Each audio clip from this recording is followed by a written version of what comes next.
Battlefront, of course. Where else would we be on a Saturday?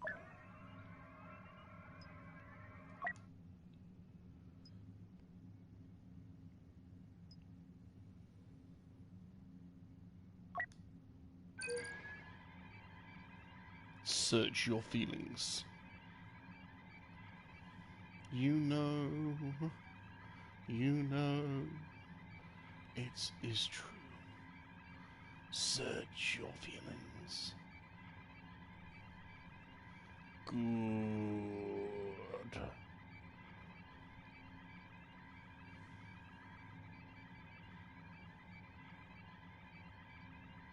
Your pitiful rebellion.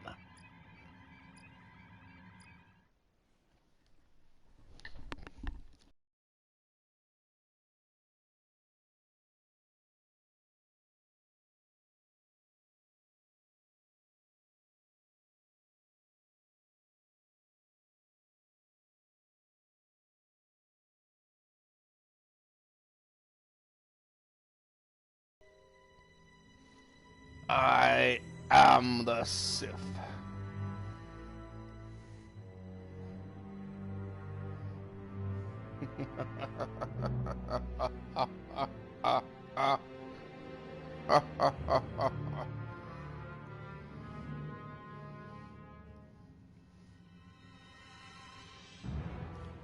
Your faith in your friends is yours. Did you ever hear the tragedy of Darth Plagueis the Wise?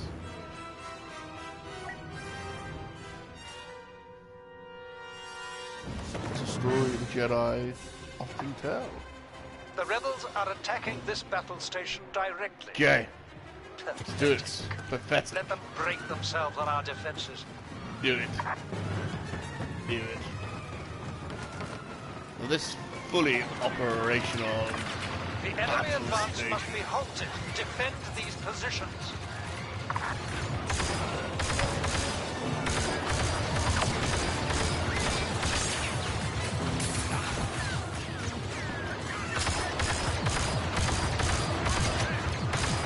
Deploying turret. Grenade out.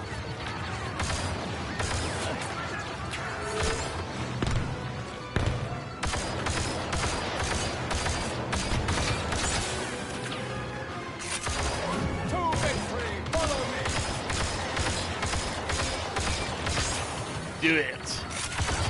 Do it.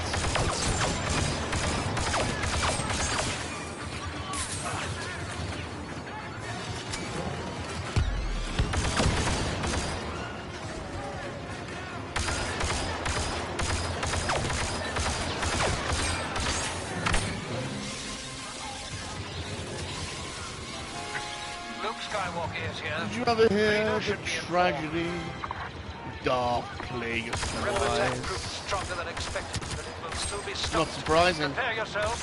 It's not a story the Jedi often tell. Pull back!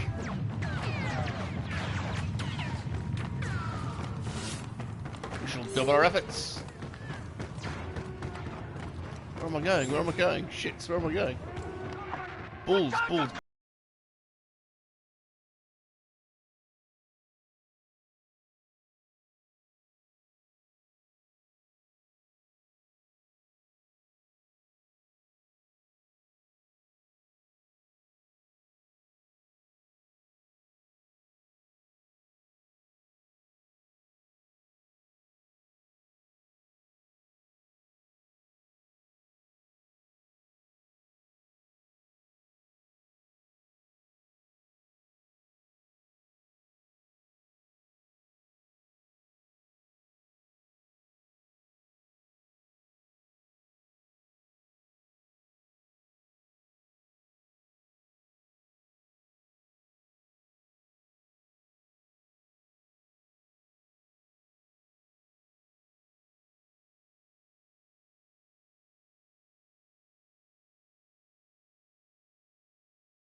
3-man of Monkey-Lizard tonight. He's a diva.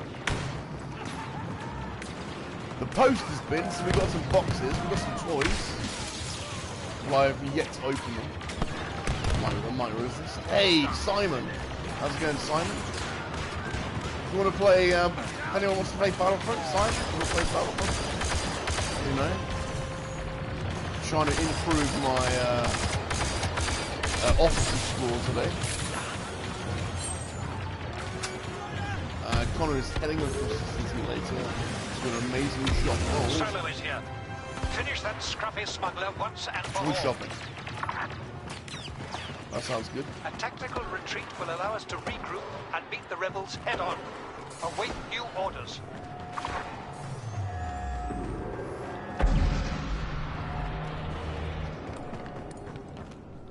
Oh, look at this room. Look at this room. I love this room. So cool. So cool. New data indicates the rebels will attack these positions. Oh, there's the Emperor. You must Follow the defend Emperor. them. Let's do it. I am doing absolutely nothing today. I'm literally... I want there to be the shape of my body indented into the sofa by the end of it. That's how I know it's been a success.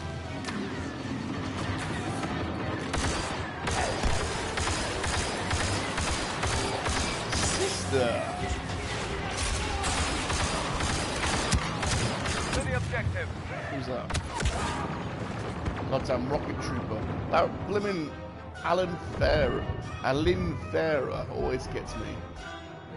Hey FD, how's it going, dude? What's going on with this? Someone microphone. How's everyone doing?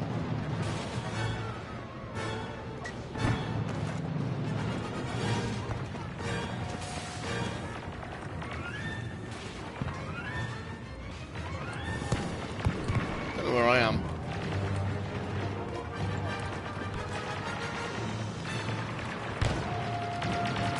There's the Emperor. There's the Emperor. I hang with the Emperor.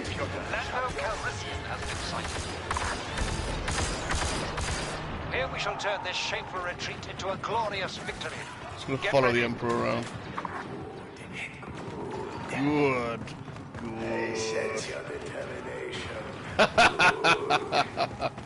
Love the Emperor.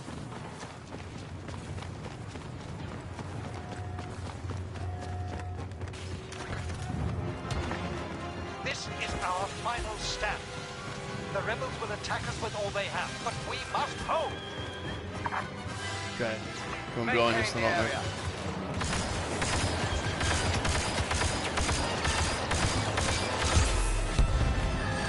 Command send us an ally, now arriving. Let's get the old turret out. There we go. My sole intention is to get my officer leveled up, so... Follow me.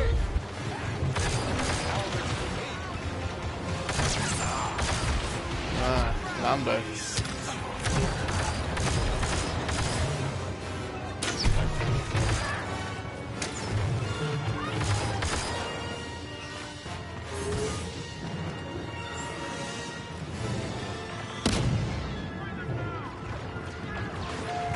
Hold the objective.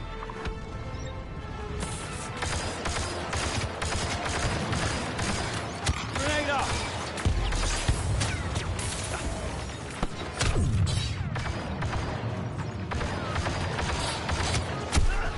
God damn it. Bloody Ewok.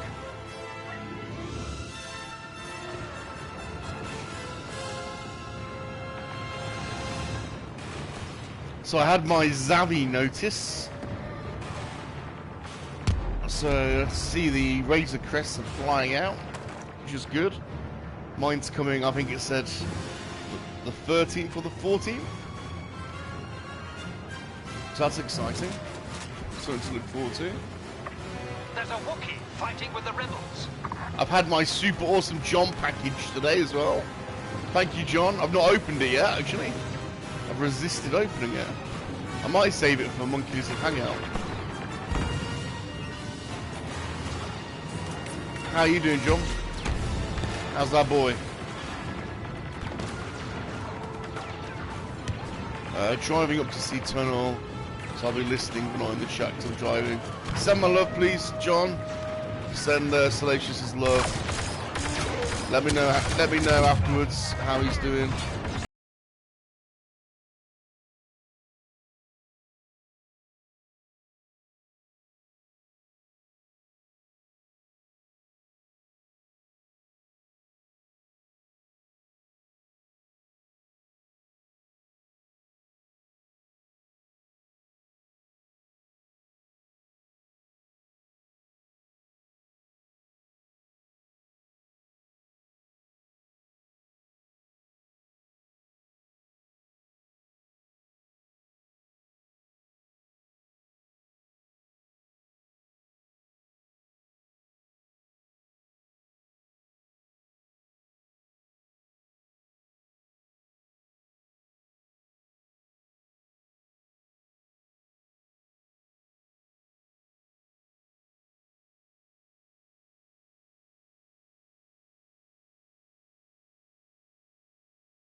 He needs the...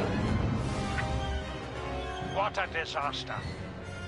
The rebels now have a He needs to foothold concentrate on from healing which to launch further attacks. and rejuvenating himself and getting those good juju vibes going.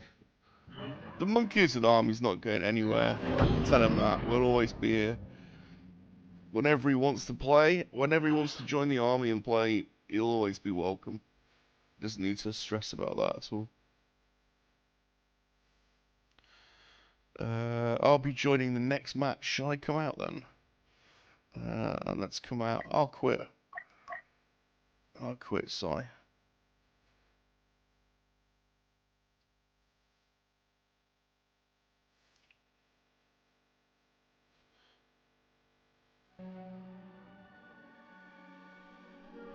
I've got a problem with I don't think it's a good one. On the face of it, it looks good, but actually it's probably bad. I've got a problem with these innocent drinks. I don't know if you have them in America. Might just be a British thing. Innocent berry to go. Raspberry, cherry, apple, goji, guarana, and vitamins. Helps you go, go, go.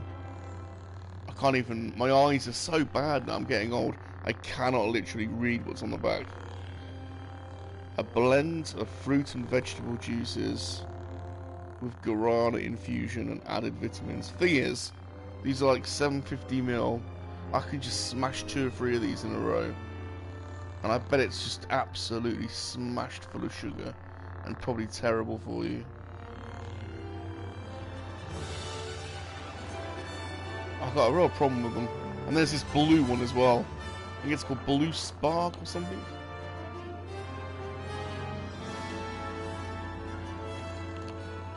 Anyway.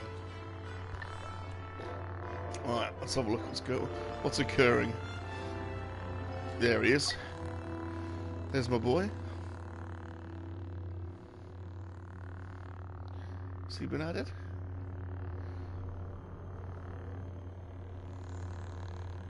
There we go. There's the boy. I tell you what, Simon, your I'd like to see your DC collection one day. I've been collecting those, but you seem to be ramping it up. I don't know whether you've always collected that many, or you're suddenly going for it. I don't know, but yeah, we're collecting a lot of the same ones. I mean, but you're definitely ramping it up at the moment. I've been umming and ahhing about that Birds of Prey Harley, but I think I've got to do it. I didn't like the film, but it's Margot Robbie, isn't it? So what are you gonna do? I tell you what, let's do something different, shall we? Let's do Galactic Republic.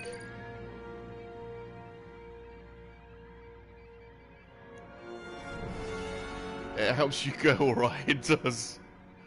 It does, Connor.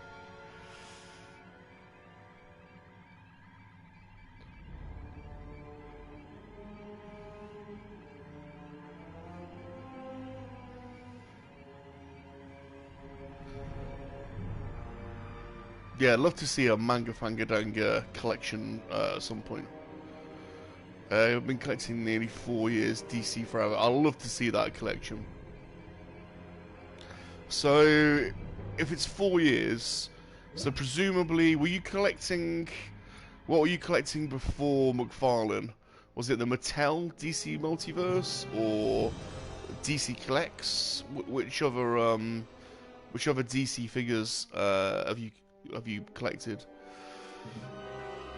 Have you gone back to some of the old superpowers, the old school DC figures, because they're pretty cool. I haven't got many of them, but I've got Superman. He might be missing his cape. I can't remember. They're in storage. I've got Joker, Batman. I can't remember what else. Just probably half a dozen of them. I quite like those. 40 years. He's been collecting for 40 years, not 4 years. Oh dear Lord. So you've pretty much collected everything then. Do you have a collection room, Si, or do you have you got it littered around the house, or are you like me? It goes into storage.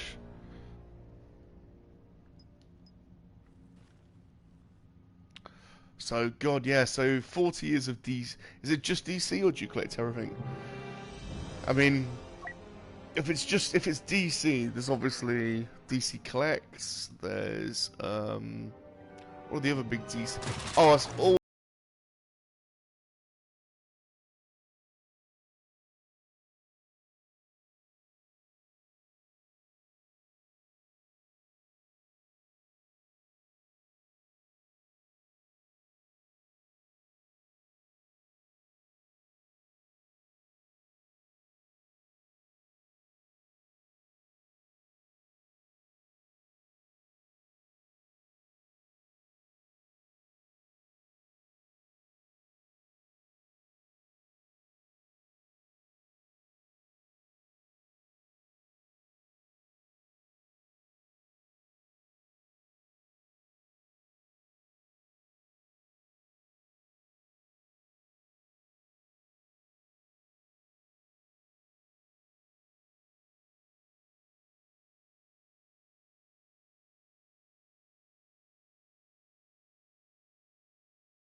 £1 if you wanted to get everything, all of the Star Wars and all of the Marvel Legends.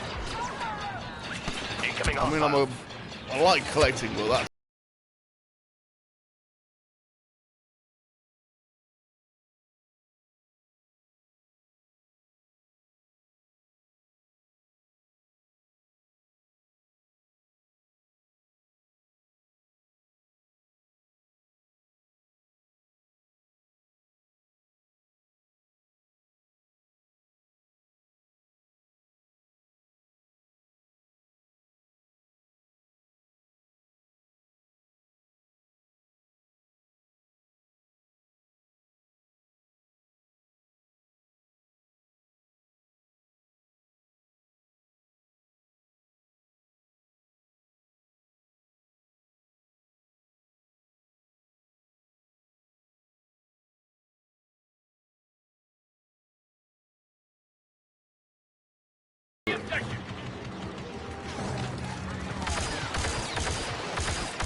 Got the old Razor Crest announcement. Shipping notice. I think mine's coming on the 14th. Is that tomorrow? Is that Monday? Time to secure the area.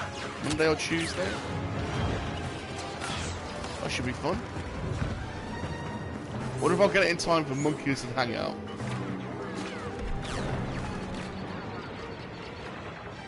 G4 says, sorry Rum, I had to call you out on your map. There's only 44 fern heads. Hey, it was Salacious. It was Salacious that did it, so Monkey-Lizard arithmetic. Well done, brothers. He's only got 3 fingers, so Monkey-Lizard arithmetic. G.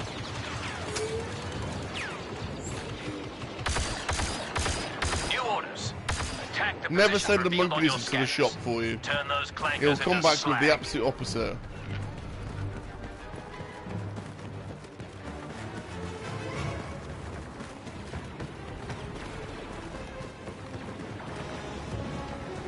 You send him to get a loaf of bread and I don't know, a 4-pack of loot roll. He'll come back with 2 ham and pineapple pizzas, no bread, no loot roll.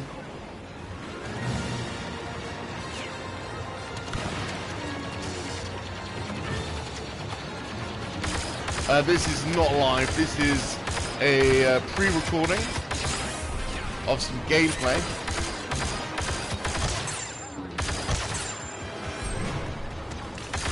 G's race guest was supposed to be delivered yesterday, got unnoticed. It's delayed until tomorrow.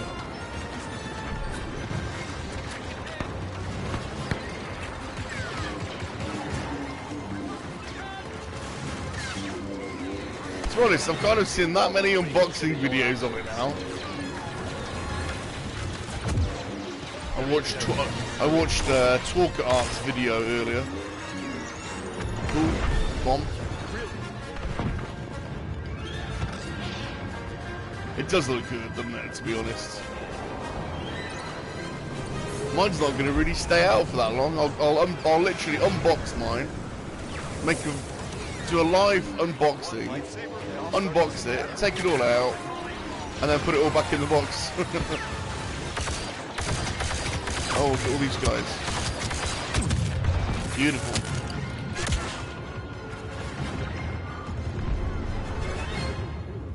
How you doing, Blue Sasquatch? Are you okay? Thanks for stopping by.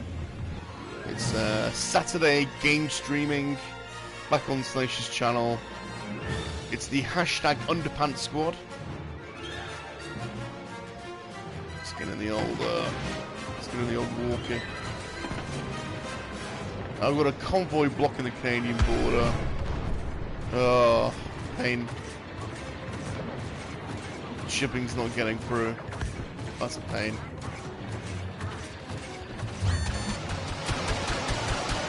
Come on, boys. We're on a timer here. Seems the arch-clanker Grievous has joined the battle.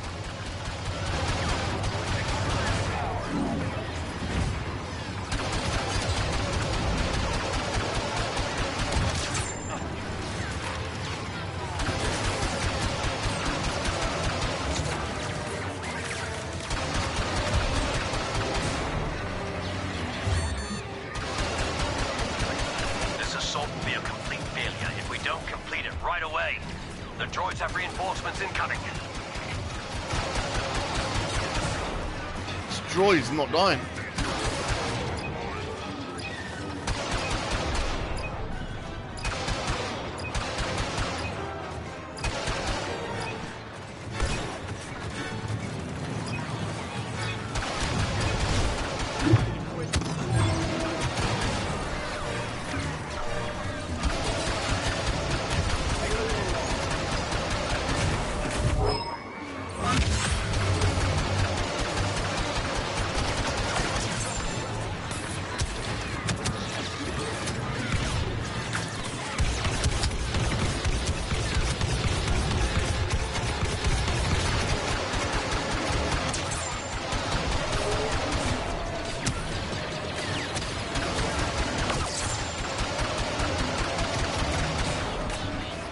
God damn it, droid, die.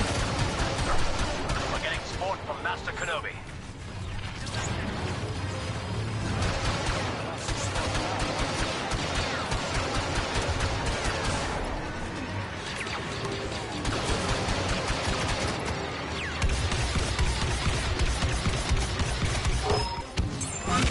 Second assault stage complete.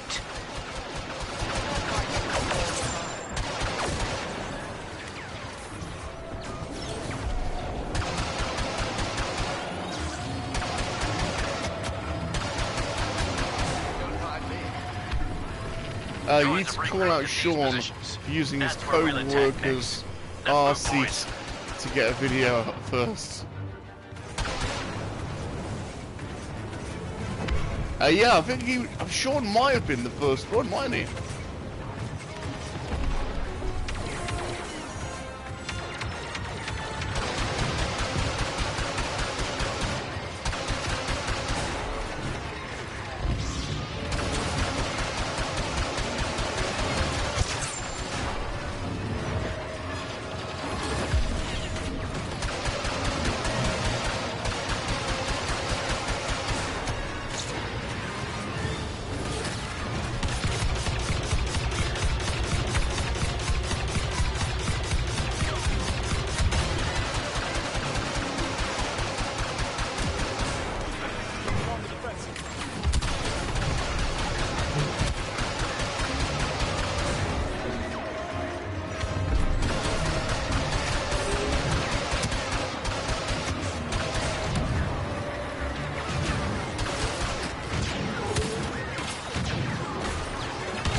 Goddamn droids!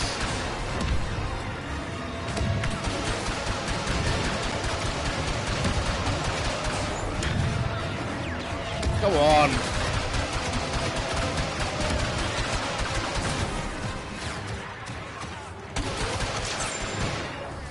Look at these slippery little buggers. I just want to go for A.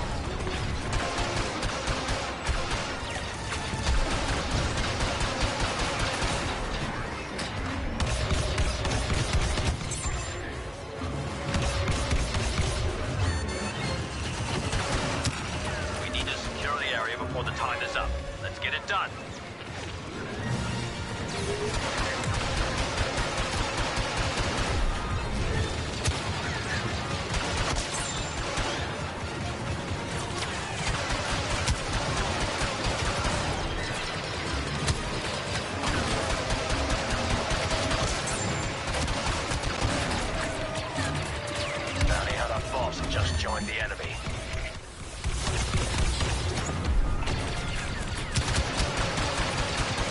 Oh shit.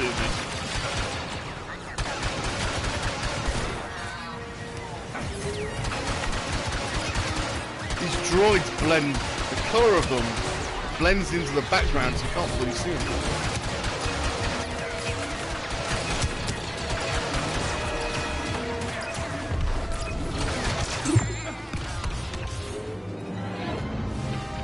What?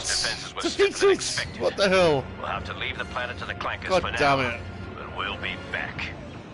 I'm not opening, Chief says I'm not opening it anyway. But if I was on time, I could have had one of the first 5 videos out.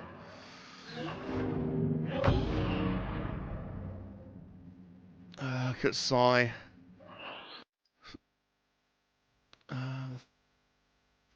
The things are now I could just buy a HasLab to flip. I know. Some of the prizes that people are flipping, even just the figures up, it's crazy. How did we lose that one, Simon? I thought we were doing alright then. I thought we were advancing.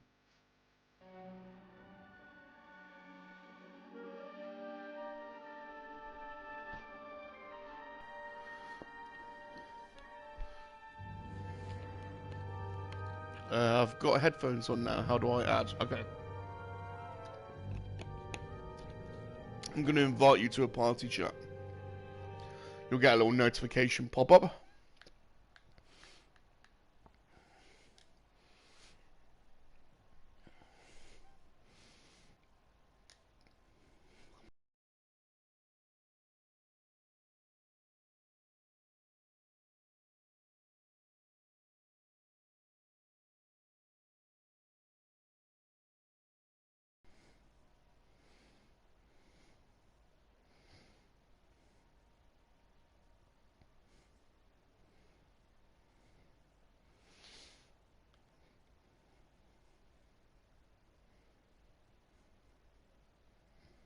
There we go. How you doing, Si?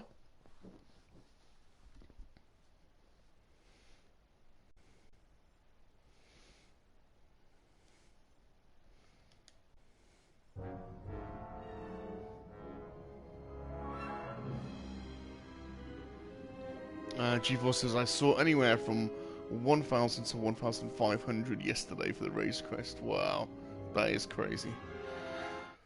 Have you not found the party, Si? Let's try a different one then. I will leave that one and invite you to a new one. Start a party.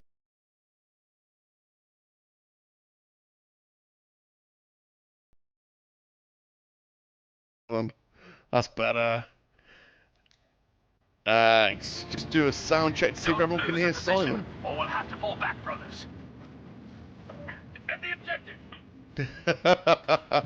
Can everyone hear Si? Hey Rolando, how's it going, dudes? Oh, that's better. We can chat and play at the same time.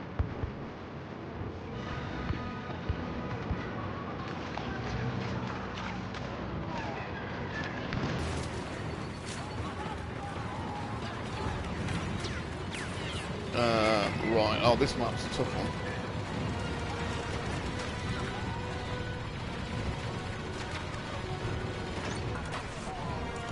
Oh, I don't know. Because EA have lost the license now, haven't they? So, are they going to be bothered about making... They can still make one, but are they going to be bothered about it? I don't know.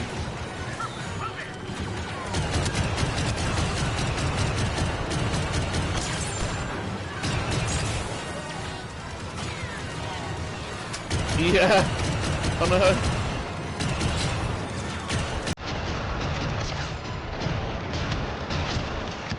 Well, fingers crossed. And I've got to say, I didn't enjoy it straight away, so it took me a while, and then I think I was late really, and oh no, is my internet going down? What's going on? But no, I wish they were doing more, you know, like putting more maps in and opening more features, and oh yeah, just give us a new one with the new engine. I haven't got a PS5 yet though, have you? No, I know.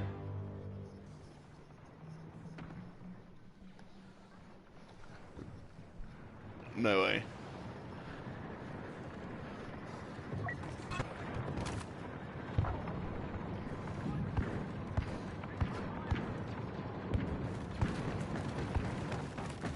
Yeah.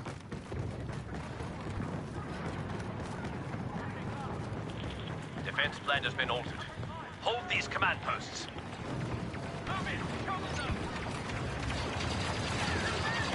Yeah.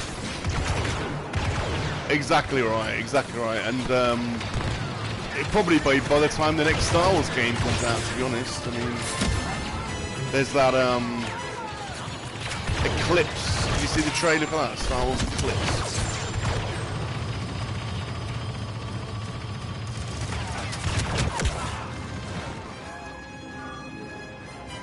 Yeah.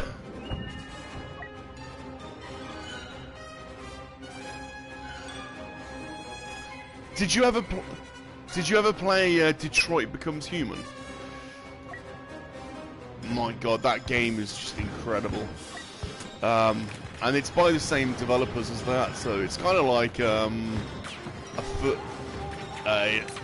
hate trying to describe video games, like a third person.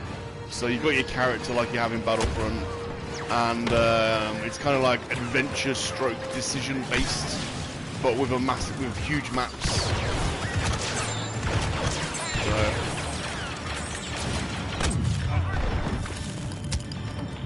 Kenobi is here to support us.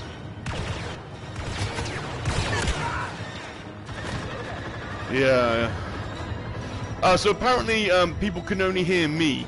So what you need to do is, if you hit your PlayStation menu button, I'll just explain it to you. Go back into the PlayStation menu, and then go back into the party section. No, sorry, it's not. Go back into. Is it? No, it is party.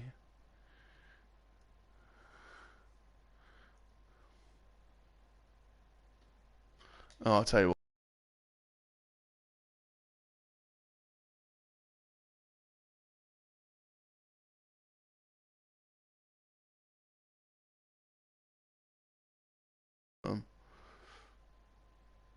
Right, I've just invited you to a party. Sorry, we weren't in one for some reason. Should have an invite now.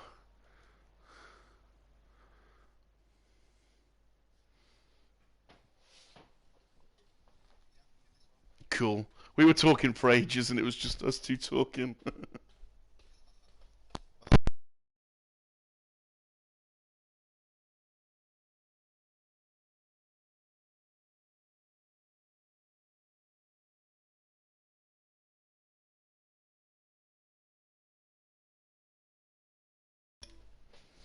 Got to swap controller over.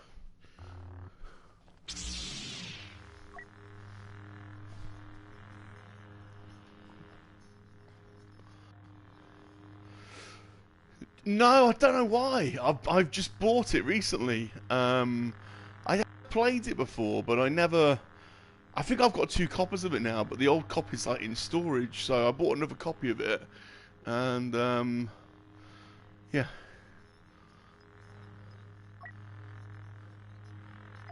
Yeah. I need to do it. Can you play multiplayer in that as well, or? Right.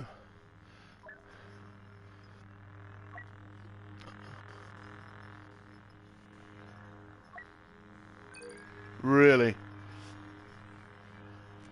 Well, I need to get on it. I haven't actually reinstalled it yet, so I need to. I'll do that today, and yeah, maybe you might see me next Saturday playing GT4 then.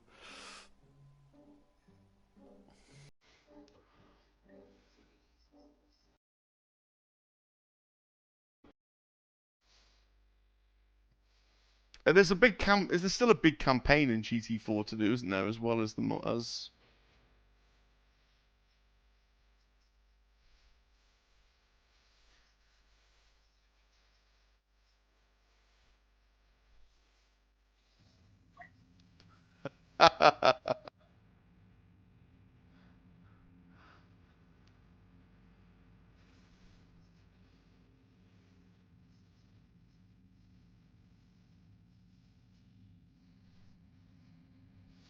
It's a British developer as well, isn't it, that does Grand Theft Auto? I think. Hey Gavin, how's it going, dude?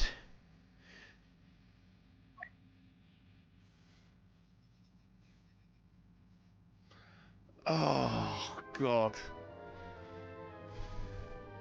So, obviously, I'm really happy that we've just got Star Wars. So I'll get that out of the way. I'll get that out of the way. I'm happy that we've got Star Wars. And I liked the 2 seasons of The Mandalorian. And then I thought the first 2 episodes of the Boba Fett were interesting, especially when he went on that lizard trip, you know, with the Tuscans, and I thought, what the hell is this? This is crazy. I loved that thing. That was just nuts. That was straight out the doors on some, you know, and it was like, you know, is he going to basically build up a Tuscan empire, or, you know, bring the Tuscans back to prominence on Tatooine, or, you know, they were making you know, it felt like something significant was going to happen with the Tuscans. And then they just all died suddenly. They were just all killed. We haven't heard about the Tuscans since. And then we went off on a side tangent with the Mandalorian. And it was cool, you know, it was awesome seeing Ahsoka and Luke, but it wasn't really about Boba Fett. I don't know, I think what I'm getting at is they've mishandled it a bit, I think. 6 episodes, really, probably should have been double that, and they kind of rushed it, really. Because I kind of get... Go on, sorry.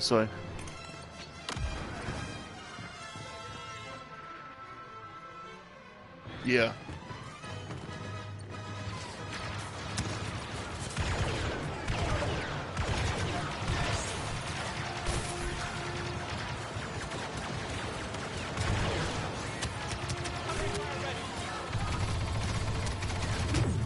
Yeah.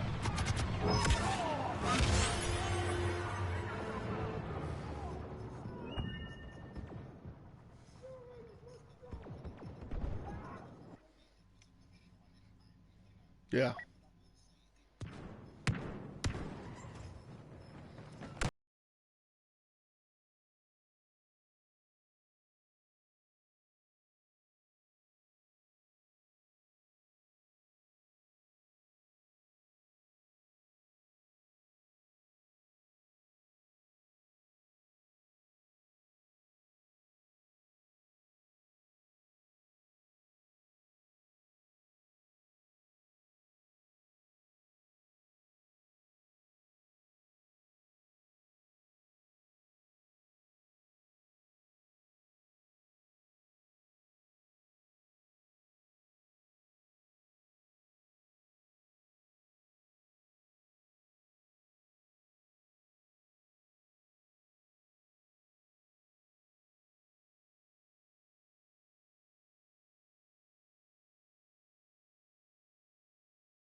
come in or something and be like, I'm the,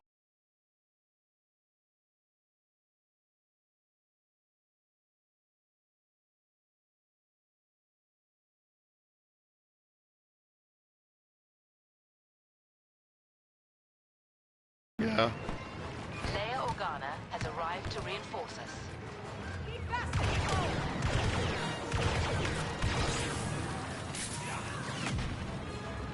That's right. Apparently still can't hear you. So there is a button in party chat. So if you click PlayStation Network, go back into party, and then click party settings, and then go down to chat audio, and make sure it's clicked to prioritize party chat, and allow your voice to be shared. Always allow, and that should be it. You should be on.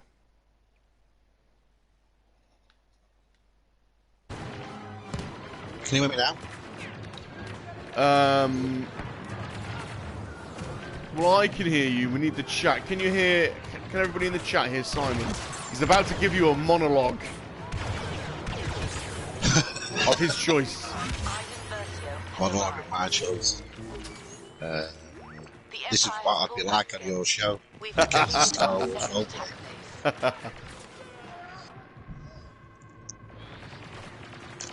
It's me now. I sound dead echoey. Oh, Claire, can you hear me now, Claire? Oh, they can hear you. They can hear you. And that's where we will attack next. Hey, Sleeping. How's it going, dude? You can hear me, but I don't have much to say. No, you do. You do. You do. You absolutely do. The wet fart comment alone has paid for the price of admission. And another thing as well, and you'll agree with me here.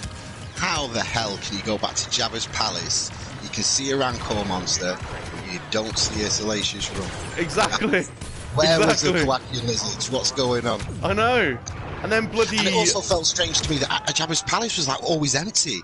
I know. And I know it was like to go, but it's just like it's not empty. This place, it's like it's the place Studio 54 of Tatooine. It should be packed. That's right. And they were going. And Boba goes, "Let's go back to the palace where it's really well armored, and we've got the high ground and whatnot." And then the mod goes, "No, let's stay here." And he goes, "Oh yeah, all right then, let's stay here." It's like, what the hell? Nobody said the roof has just been bombed. Yeah. It could come down on us at any second with any more firing. No, it's a bit odd at the end, and it just, I don't know, it just felt a bit rushed, if you'll have me. I think definitely rushed. Because there was more to explain, like you said, with the Tusken Raiders. I would have liked to have gone back to a bit more of that. And then, like, considering that first Tusken Raider, that warrior woman, she was, like, right tough and everything. I thought, well, are you sat in now? Did she just die with the rest of them, or...? Yeah. And I just think you can't really have bounty hunters from Empire Strikes Back and replace them with the mod gang. No. Not really. No. And they had the smallest guns, didn't they? Those mods. They had little, tiny little hand pistols. I was just like, why are they so clean? They're on Tatooine. They're like the most cleanest people I've ever seen in my life. All the bags are spotless.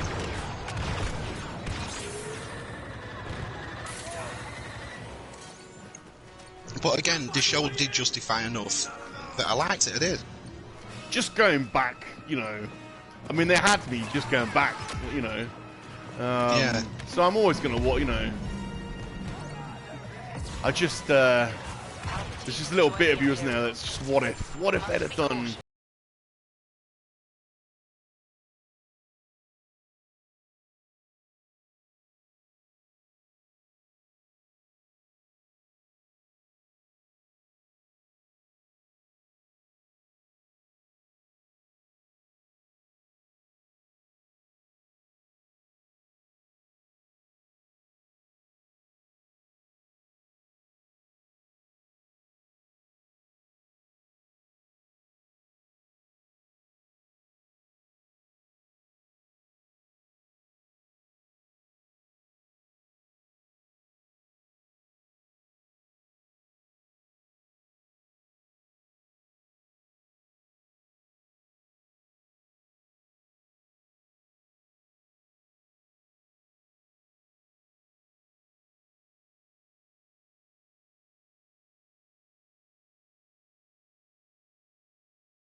you know, pull those trilogies together Darth Vader is here. through lots of different stories. But other than that, I don't think they know where they're going. Obviously, Old Republic or High Republic, but they don't know. I don't think they know where else to go, because that Patty Jenkins story that they've cancelled was supposed to be, you know, it's an X-Wing story, but it was. That Rogue Squadron. Yeah. Yeah, I mean, I don't think they knew. Is that been cancelled now? Did you That's say? been totally cancelled. Yeah. Did you watch Wonder Woman 2 by any chance? I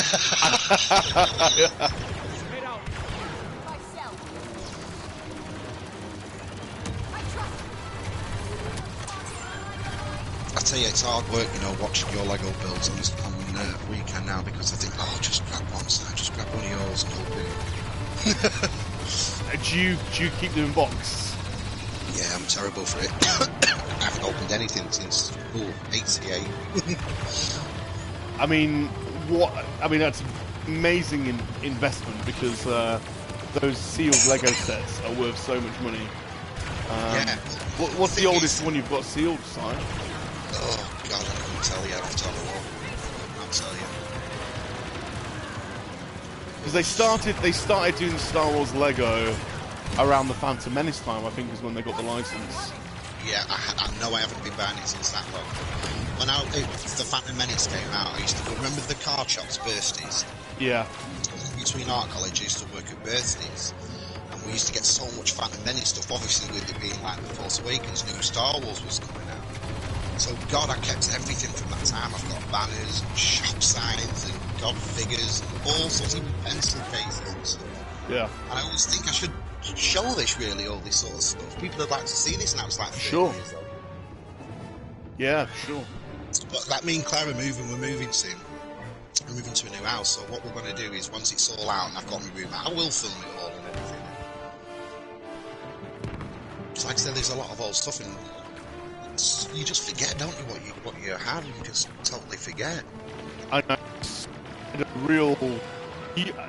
I haven't been to a long time, but I used to have a real problem with car boot sales. So I used to go to 3 or 4 car boot sales every weekend, and anything that had Star Wars written on it, I would buy it. So, shampoo bottles, stationery, just literally anything. Just obsessed, just an absolute obsession. And then I would box it up and put it into storage. And I've got 3 storage lockups now. Ceiling. And they cost more than a mortgage. I mean, I've only got a little flat, so my mortgage ain't a lot, but I don't know what's in there. I cannot. So like you, I just used to collect, you know, standees or just whatever, anything I'd find at a car boot sale. Said Star Wars on it. I'm terrible for it though. Honestly, I've got every single cinema ticket since 1988. Every time I went to the cinema, I used to come home and I've got a big cinema ticket in this pack, and I've 46 now, I've still got the same pack. It's got thousands of cinema tickets in it. That's cool.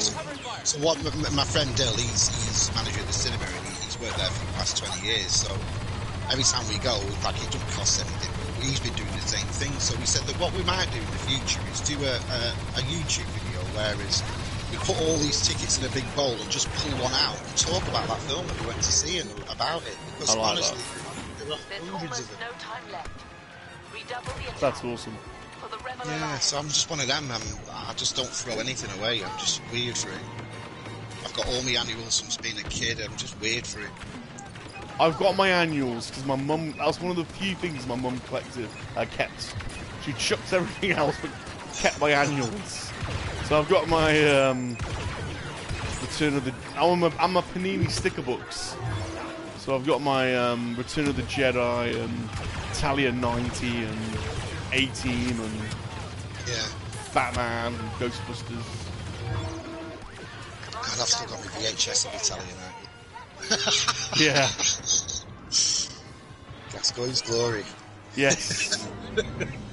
Our assault is a success thanks to your I think courage it's, and sacrifice. you know, being brought up with a single mum, 4 lads, you looked after things. You know what I mean? You knew you had to buy them every single week and stuff like that. So everything that you had, you sort of looked after.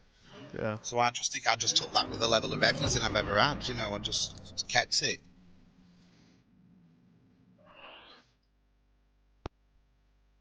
Oh, that's cool. You have like a museum in your house. But don't get me wrong, I'm not a completist.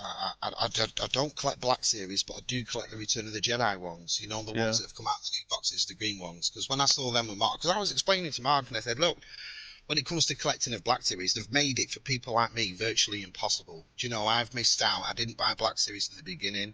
I haven't been on the scout for them or anything. It's been impossible. I wouldn't get into it now because I'd never get them. And some of the prices that you're paying for Black Series is amazing. But then since they got re-released and you can buy like these section ones now, it's great for me because I can just get all the Return of the Jedi ones that come out. Yeah, I think for me that's it now. Is just picking out the ones that I mean I was buying everything, but it's just not sustainable. And just this weekend, I put everything in my basket, and I looked at my basket and I was like, that can't be right. You know, with Jabba's throne that were like 200 quid, and then there were 2 or 3 waves. There was an archive wave. There was a couple of Black Series waves, a couple of vintage collection waves. It's just like, it was almost $1,000. I'm not doing that. I'm just not. Yeah. I can't do that anymore. It's just crazy. Yeah. It's amazing how expensive things are now for it, isn't it? And, you know, you look at some of the price of these figures, they're worth more than gold is. I know. They need to sort it out, Hasbro. They've got price. The price creeps going too far, in my view. What did you think of that new playset that's just been revealed? Well, of course, you know, anything Jabba's Palace I have to have. So I thought it was awesome until I saw the price, and I was like, shit. You know, I just thought. I think being a collector of other things, that's what never makes sense to me. Now, don't get me wrong, I'm not knocking anybody who buys Star Wars. If you're a collector, you spend what you want, you do what you want, you know, in my eyes. But when I see things like they're releasing a Rancor and it's £350, and then I look at McFarlane that are releasing that Clayface and these Swamp Things that are not that much smaller and they're only 35, and I think to myself, why, you know, is that the case? You stick Star Wars on it, you charge people £50 more every time. It's unfair, really. It is. McFarlane, props to McFarlane. Like, that 86 Batmobile I got for 20 quid on Amazon. You know, if that was a Black Series vehicle, that'd be, you know, 100 quid. Yeah. Plus. And that's the thing, and I've always said to Mark, you know, to be fair, we all collect these figures, and we give a rundown, what's your favourite, and I've truthfully said, out of all the figures for looking, the Black Series are amazing looking figures. They are the best looking figures, you know, out of all of them, to be fair. Yeah. But then why are they always like extra £10-15 dearer than anything else you buy? I mean, I pick up Marvel Legends, and sometimes I'm fortunate enough to pick them up for £7, £10, you know, they're not always £25 to £21. But Black Series always just seem to be so stupid in price. I think that's the trick, is getting them, like, that's what I'm doing with Marvel Legends now, is trying to get them in the sale, you know. If I can get them half price, then I don't mind it, you know. But, my holy grail for Marvel Legends is the 70s Spider-Woman, you know, the Jessica Spider-Woman. Yes. Oh, I cannot find that anywhere. When I do, it's like £200. I think I'm not spending that on that. I've got the older one from the Toy Biz line of that one. Yeah, that's one. Mark's, you know, funny enough, Mark sent me a picture. He said, you look at this side, you can get this in the States now for $25. He said, and it's just basically the same figure near enough. So I think that's what I'm going to do, go for that one. It's that cartoon. You remember that cartoon, don't you? Spider-Man and his amazing friends, and then and then Spider-Woman. Yeah, absolutely loved it. They need to do a proper Iceman, because they did one, but it was like an X-Men Iceman. Yeah. But I want one that's more like from the cartoon. Well, it's funny that, because the Iceman I bought was the smaller one, the 3.75 one on the card, because it reminded me of the cartoon one more. Yeah. I And love that's that the thing, cartoon. they do great figures, Marvel Legends, but I don't get the builder figures. They're the weirdest things ever for builder figures. Yeah. It's like, buy all these 7 figures and you can make Stilt Man. Stilt Man? I know. I got sucked into that a little bit. I've got some, yeah, there's some crazy builder figures. I don't even know who they are, really. There is, yeah, for Marvel Legends. But don't get me wrong, it looks like I buy everything for Multiverse, and I actually don't. There's a few of them figures I think I'm not going to bother with that. And it's like that new Drifter Batman just looks so bizarre to me that I think, oh no.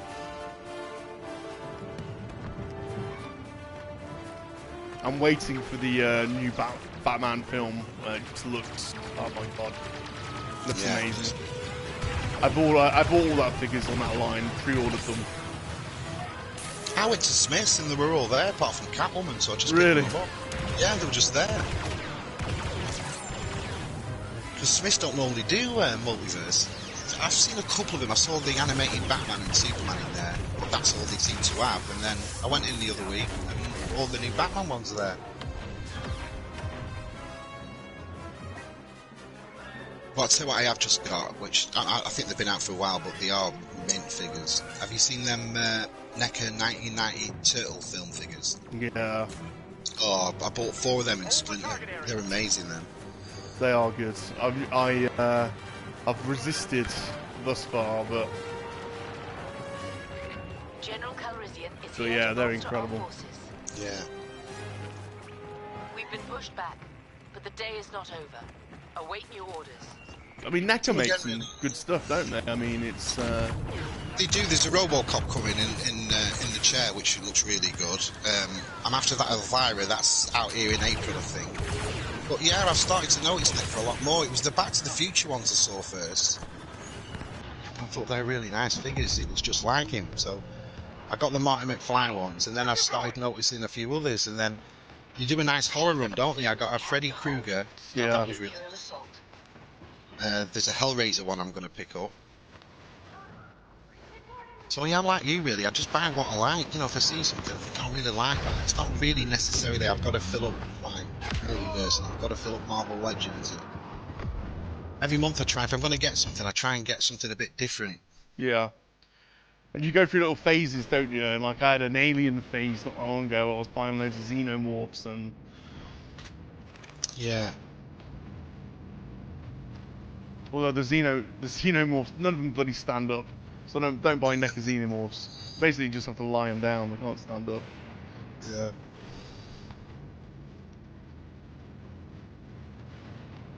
You know, and I've heard people say, you know, NECA have quite a few problems with the plastic and they're quite brittle on joints and stuff. But again, for me, it's not really a problem because I won't take them out of the boxes. Yeah. I like displaying boxes as well, you know, so. Hold our objective, soldiers.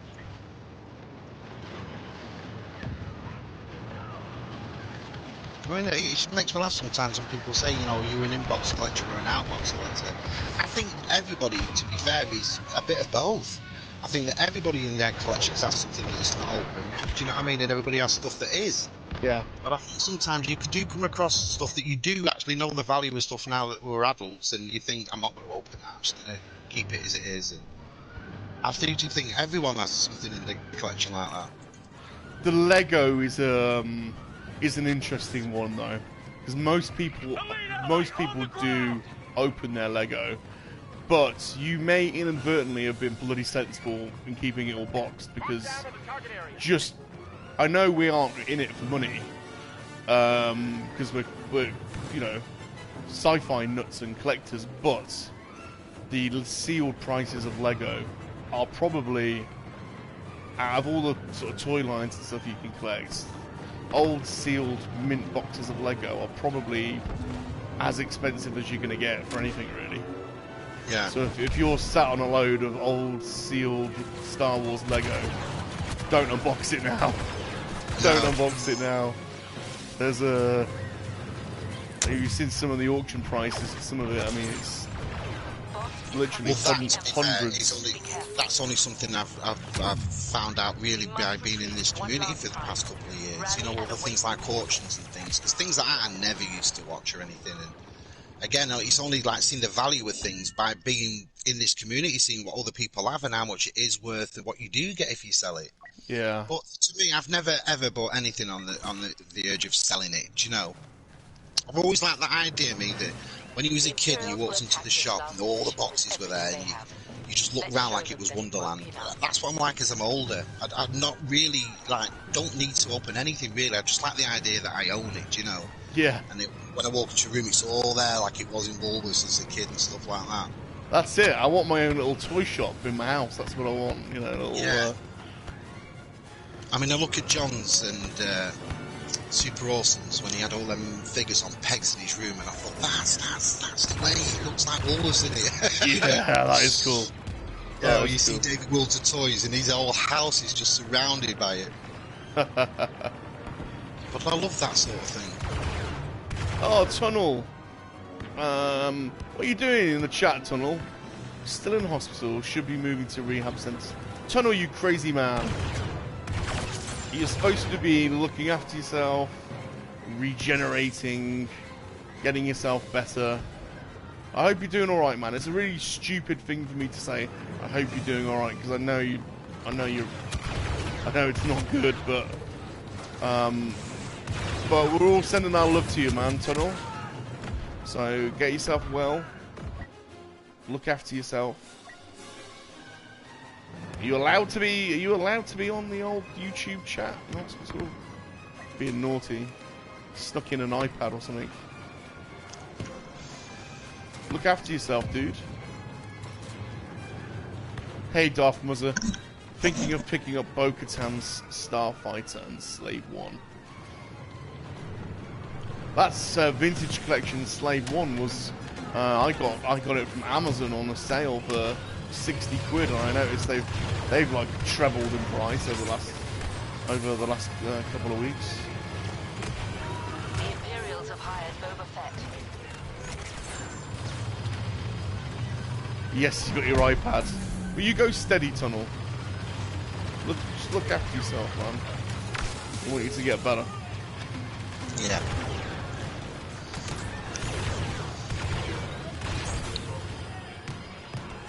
Mikey says that set looks cool. I would get it, but I have more than enough Mando figs. Protect that objective area.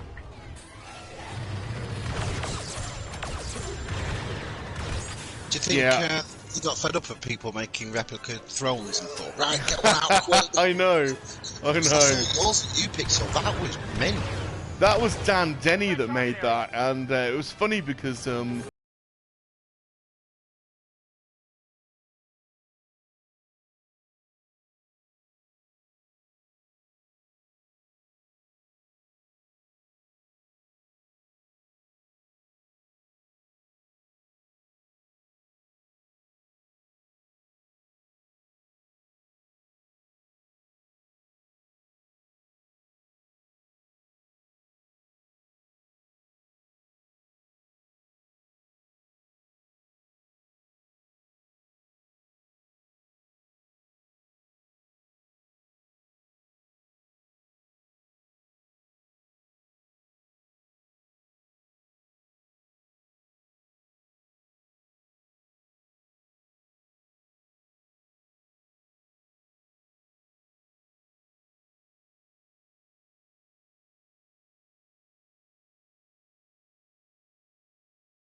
Book of Boba Fett.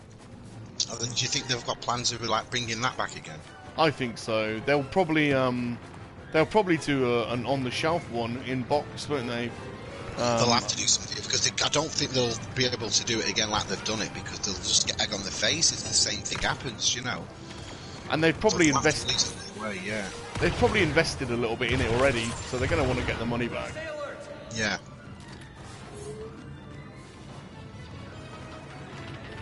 I'd buy one. They just need to make it. They just need to get the price point more sensible. Tunnel says so many pain management meds. I'm sleeping a lot. incoming. Tunnel, you're an absolute machine.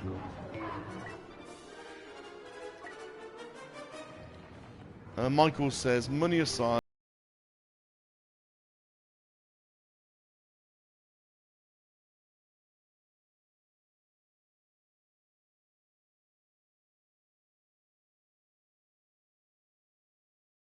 Yeah. So I love watching, one of my favourite things on YouTube is watching people's tour videos. Yeah. Watching, looking at everyone's collections. So, have you seen that guy Talker Art? No. He's got a good collection. I tell you what, even though outside of the Star Wars collection, Andy Lemire, Holly Chronicles, his poster collection is amazing. Yeah. He's got some of the best posters out there. And he's even got the Revenge of the Sith posters. You know, he's Return of the Sith. Sorry, his poster collection is outstanding. I love all the old Italian and Japanese ones he's got. Yeah. Yeah, he's got a really different collection, Holly Chronicles. It's like he shows things I've never seen or totally forgotten about. It's like he's not just necessarily going out for the figures, is he? He seems to have an eye for the whole thing Star Wars. Yeah. Sort of wishes that he'd snuck a PlayStation into the hospital with him. Yeah. Darth Muzzer says, you guys should have a look at Usual Mike's latest video. Boy, are we Aussies a bit browned off at Hasbro. Oh, I can only imagine the prices you guys pay are even worse. Yeah. Lobot says, hey, Salacious in chat. Working today, just popped in to say hi. Hey, Lo, how's it going, dudes? Thanks for stopping by. Got Simon, the Manga Fangadanga, Simon Richardson with me. Time is running out for the Imperials. We just need to hold them back a bit longer. Have you launched a website yet, Si? A proper website for your artwork and everything? Or is that in the works? My website's there, everything's up and going. The truth is, I'm just struggling so much to I don't know what to do for my first print. I just have no idea. Okay. So I've decided we've ended up really on Ula. I think I've put it up on my Twitter before. There's an Ula picture, and I think that's one that's going to go first. But I'm only going to do 100 T-shirts of every one I do, and then that'll be it. Are you just doing T-shirts, or are you printing, or can you get like art prints of them as well? I was going to do that, but I want to come away from the art side of it, to be fair with you. Okay. Over these years, it's not took off like it was supposed to took off, and you know, it's just people, unless you're an absolute amazing, you get your money's worth. Well, no artist is rich when they're alive, are they? Yeah. You know, so I just thought it's a different thing, you know, do something a bit different with it, really. And then if this fails, back to tattooing. Well, Ula's a good shout, anyway. Yeah, so what the plan is to do 1 to 2 a month, and there's only going to be 100 of each one. Yeah. And then after that, that's the end of the run.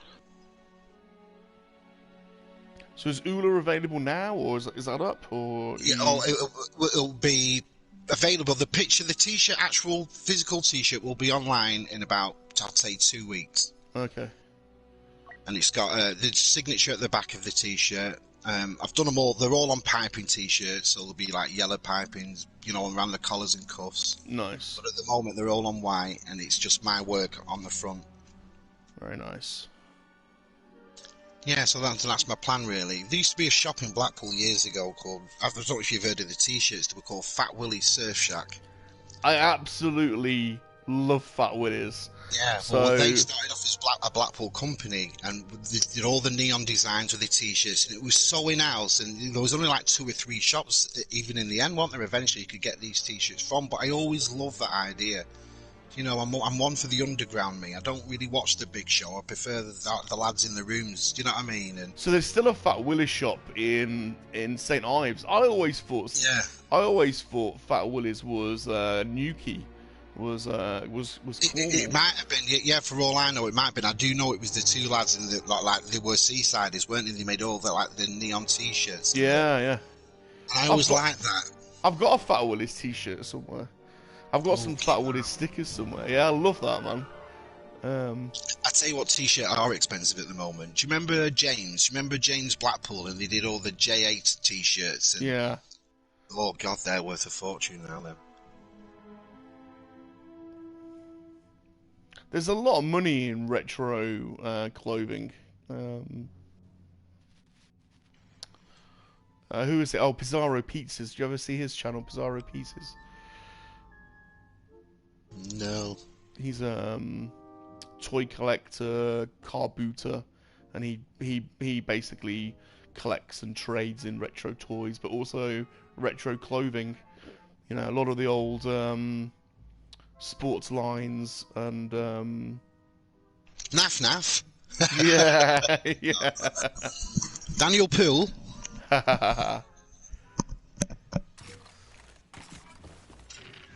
It's funny, isn't it? I go shopping now and stuff, and I think, God, my stuff's been that long in my wardrobe. It's all back in fashion. I know. It's all North Face and stuff is all back, and I think, bloody hell. Yeah. Nothing's changed. I'm still dressing like I was 16. I know. It's the same makes, isn't it? Get ready to attack. Although sometimes the prices of stuff now is just amazing how much they are. You don't get £30 jeans anymore, do you? No, no.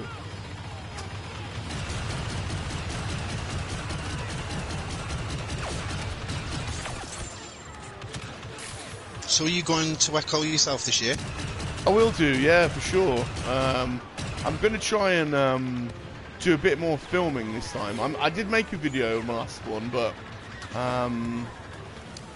we kind of did like maybe 2 circuits and then I was gone.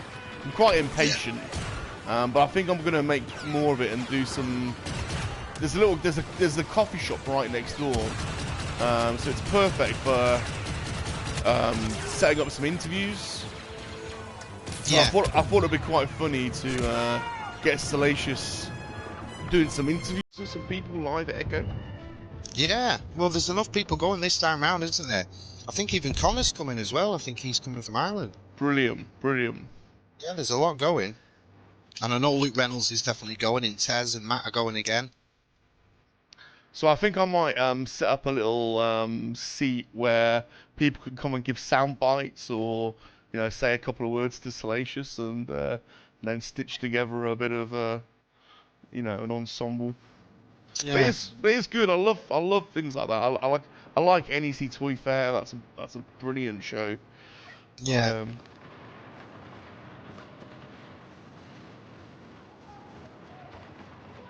God, last time I went to there was the NEC, was the fashion show.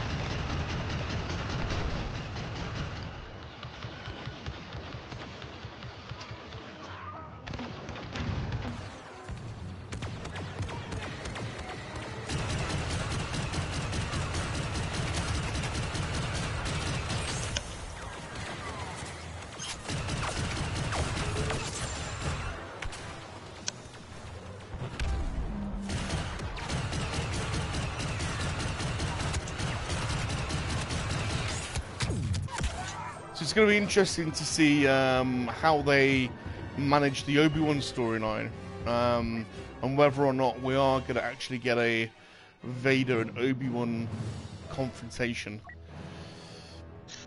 I don't. I know that they're both featuring it, but I don't know about a confrontation. I just don't know, because a lot of people are saying that, aren't they? They say because when you meet in Star Wars, he says last time we met.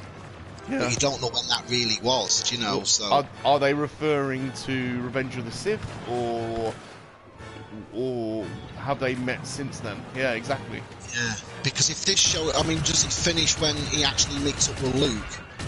Because, in the sense of, like, you know, when he meets Luke with the Tusken Raiders, because why would Darth Vader meet up with him and then he's still there after that? Do you know what I mean? It wouldn't... I think it's earlier. I think it's, isn't it 10 years, isn't this sort of 10 years after Revenge of the Sith, I think? Yeah, because he's not going to find him on Tatooine and then leave him there, is he? So this is the thing, it's like, I don't know what they're going to do there. Or unless there'll be like Empire Strikes Back, you know, flash scenes. Or does, or does he leave Tatooine? I don't know. I mean, he's not supposed to, really, is he? I don't know. It's. Yeah. Well, I never got the impression he did you? It was like no. When Yoda was on Dagobah, I never got the impression that he ever left there. That was it. Then it was too much of a risk if he left. Vader has come. Beware. But then again, it's going to be a bit of a show if he's just sat in his little hut, just with his binoculars, looking out for Luke every day, isn't he? That's right. And if the Inquisitors find him on Tatooine, then how does Vader not know he's there? You know. Yeah, that's what's confusing me about it all. When they start.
Widely, it might have been in Rebels. I don't know how widely Darth Vader is known because he kind of sticks to the shadows, and the people certainly don't know that he's Anakin, or not many people do.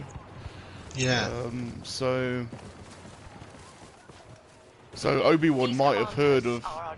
He might have heard of this crazy Dark Lord going around killing people, but how would he know that that's Anakin? Or is he putting two and two together, or is he learning that? Unless that's just like the Force, when the Force, you know, basically tells Vader that Luke's about and things like that, and yeah. Or when Luke says to Leia, "Come back and get me. I'm hanging off this. Hanging off here." So I just maybe it's just sort of played on like that. Yeah. Yeah. The one thing I never liked about the Force is when it was used in The Last Jedi, when Luke Skywalker sort of like projected himself out. I always thought that was the most oddest thing ever. That was odd. Because I thought, well, I'd never got it. I just didn't get that at all. That was odd. Although Salacious did point out that he could force project himself into Helena Christensen's changing room, which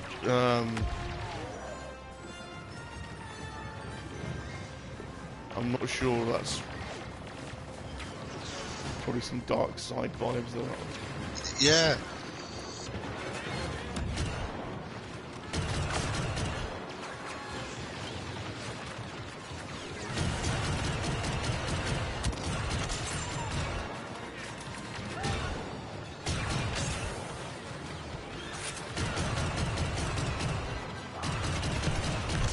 Yeah, it'd be interesting to see what that Eclipse game's going to be eventually.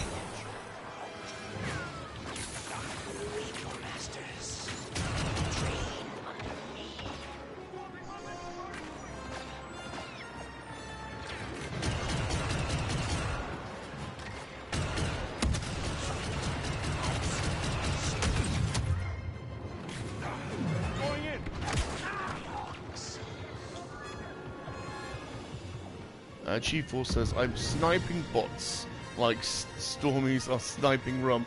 Oh, thanks, G. We got loads of Russian bots, have we?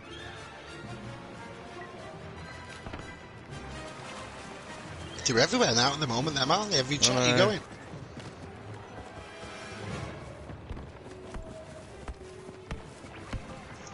Emperor Palpatine is here.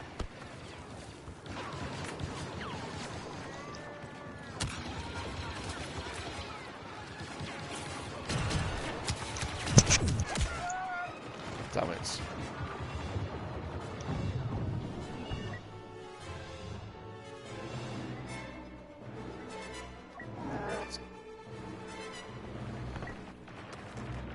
But it's funny how you get Grand Theft Auto, and like I said, it's been going now years and years, and they still download content to it, and they still add to it, and they still fix it all up if anything's going wrong. And you get a game as fantastic as this, and to say they just left it, it's just bizarre to me. Well, that's what we need. We need an open plan, open world Star Wars game, don't we? That they just keep adding to. You know, like in Red Dead Redemption, when you can go and hang out in the pub and get a beer. We need one for Star Wars where you can just go to the cantina with your mates. Yeah. And... Oh, that'd be great if they did it like that. Yeah, like a GTA Star Wars. Where you did absolutely millions of things awesome. on it. Yeah.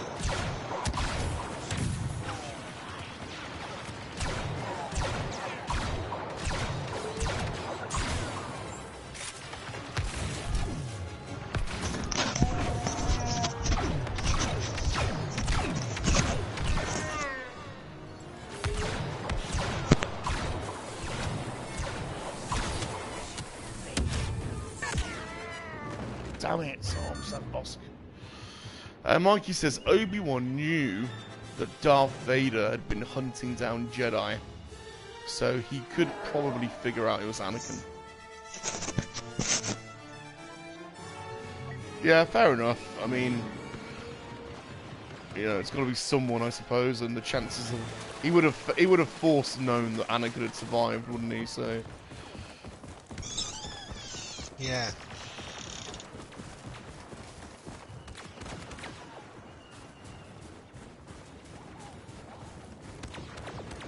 I don't know. Do you know what? If Grogu does pop up in Obi-Wan, this Mark Reed says here, will we see Grogu with the cash cow in Obi-Wan? I'll be surprised when you... He doesn't really fit, does he? No, because like when he came into the Book of Boba Fett, I was like, why are you the star of this show? Yeah. He's a cute little bugger, there's no doubt about it, and, you know, he's took to the hearts of most people, hasn't he? So... But he does seem to like take over when he comes in. Yeah, I'd keep him out of Obi-Wan. I don't really want to see anything really new in Obi-Wan. I want to see what we know, but like what we don't know, if you'll have me. I don't think there's needs for... No. I agree. I agree.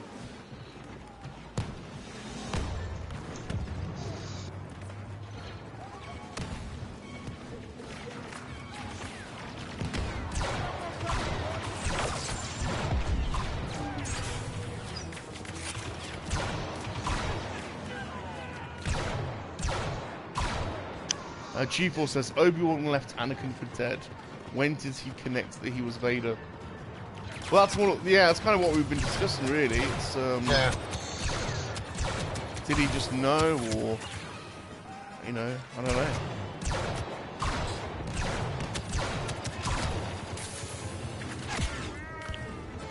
When I left you, I was but the learner. Oh, I was. Yeah. So who? I don't know. Was he the who? He was the master in Revenge of the Sith when he took Anakin down. He was the master then, or are we going to see Was he peak Obi-Wan at that point against Anakin, or is he going to be peak Obi-Wan in the TV series that we see? I don't know. When is he at the peak? When is he truly the master? Yeah. It's like Darth Maul. He ended Darth Maul. Was it the Rebel show, wasn't it? And there was that clip where Darth Maul actually finds him. Yeah. But do you think that Darth Maul will be in this previous? No, I think they've.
Go and see Anakin and convincing him to come back. I don't think he... That's a good point what he said before though, because with the term when he says he's more man now than machine, it would be like what John says there. If he goes back to him and eventually just think, I'm going to try again, I'm going to try and get him back. Yeah. But he knows it's no good, he knows it's not working. That's it. Then just says, at the end, look, at the end of the day, he is who he is now, so... That's how he knows. He knows for sure. But he does know, because like when he gets to Return of the Jedi, and he gets to the end, you find out that he actually is, turned back to the good side. Even just at the very, very end, he actually does, doesn't he? So where is Obi-Wan? Yeah. He couldn't do it. So that's a good point, that, John, yeah. That he did go back and tried, live with the guilt of what he did and just went back and tried. I think he would have, wouldn't he? Yeah. It's a long time to spend in Tatooine. Is it 20 years between Revenge of the Sith and A New Hope? It's 20 years, isn't it? Yeah. Well, it's got to be, isn't it? It's 18, isn't it? Because Luke is 18 years old in A New Hope. And he's born, isn't he, in Revenge? Yeah. So it's 18 years. It's a long time to spend on the desert on your own whilst the Empire is rising and gathering steam, and then the rebellion starts to gather as well. It's a long time to not really do anything. All forces withdraw. We will return. Especially as that's got to be peak Obi-Wan at some point. Like, I don't think he was... Maybe he was at his peak powers at the end of Revenge of the Sith, but he was certainly... still growing, I would imagine I'd imagine in this show he is at his peak force abilities. I mean, he's got to learn how to transcend the force, hasn't he? By through Qui-Gon. So he hasn't learned that lesson yet. And like you said, if he's on Tatooine all that time and he's just there basically to protect the boy, and they don't have any PlayStation 5s, he might as well learn the Force.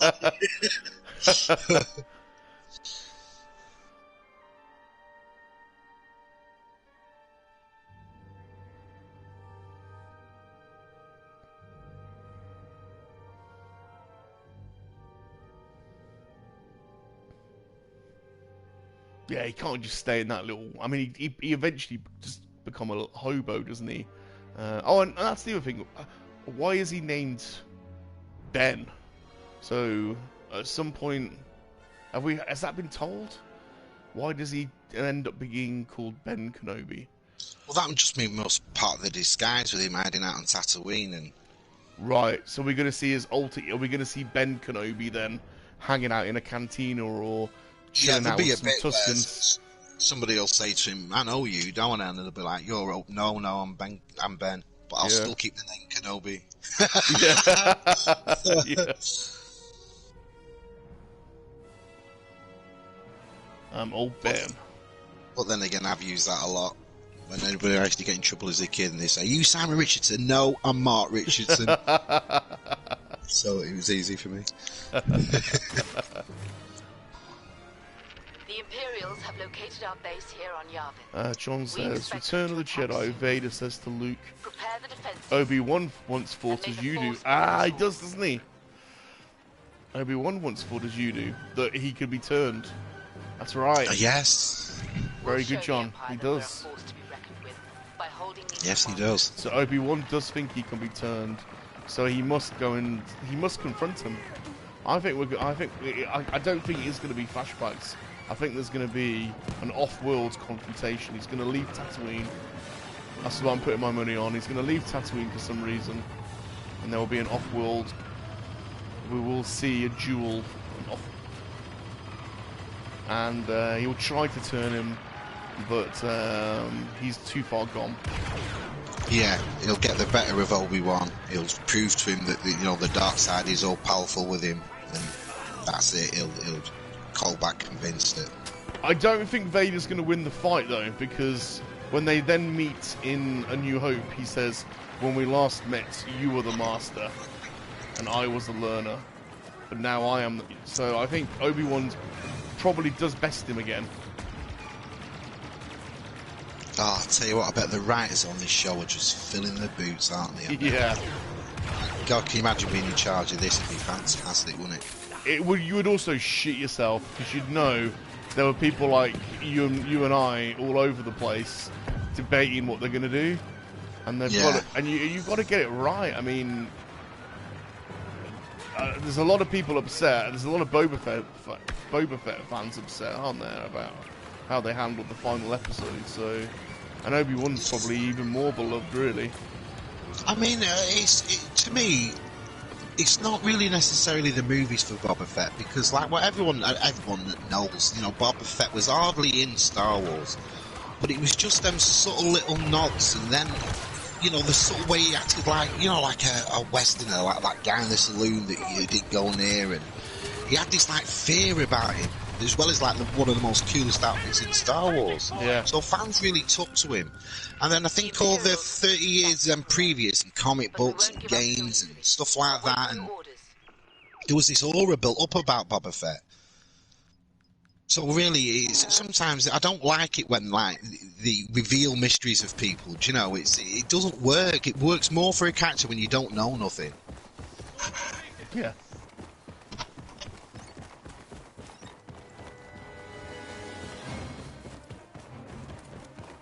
Yeah, they've got nothing to gain, only things to lose.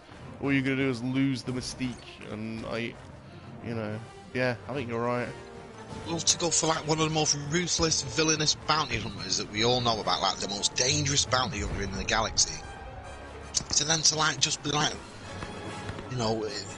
not even bothering with anything, doesn't accept any payment, let the spies come through, he's not bothered about it. And it was like, it's not right, this, he wouldn't be this like respect guy in a sense. Because Boba Fett's always done, if the Empire pay me, I'm after you, but if you pay me more, you're alright, do you know what I mean? Yeah. It's always like, who's going to pay me the most? Then to all of a sudden, like, here's the money, don't want it. You can have it back.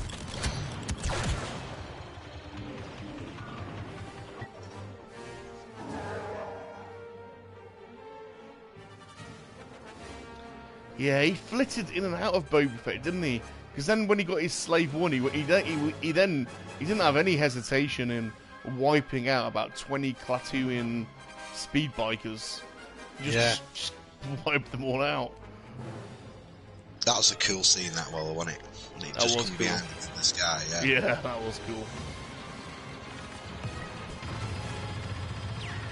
John says, yeah, he has to leave Tatooine when it can't be on the desert planet, and the Inquisitors are there, so Obi-Wan has someone to kill, because you can't kill Vader.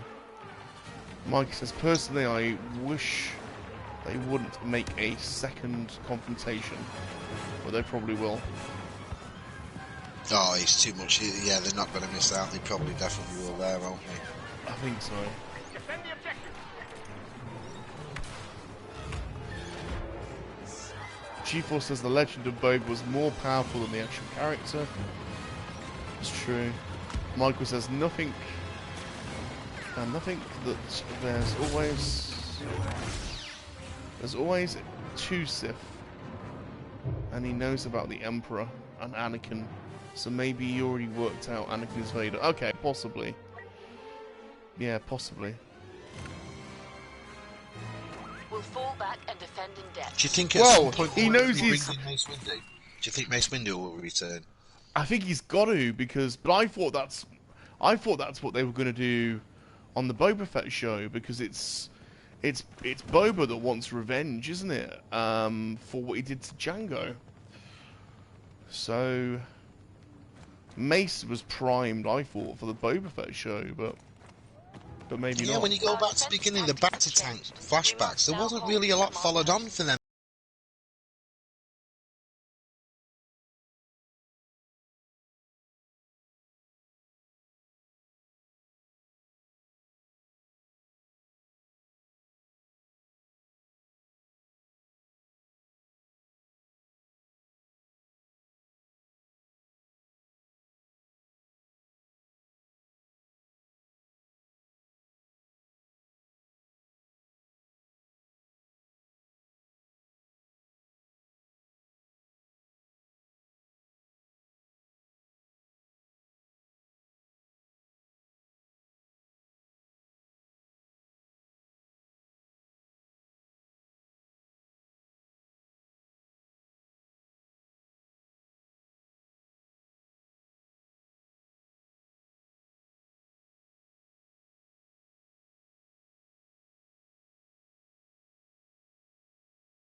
Would it be wrong of me just to order mustard from Amazon? The Empire is powerful, but we have something they don't. Hope. I'm doing it. Hope will see us through this.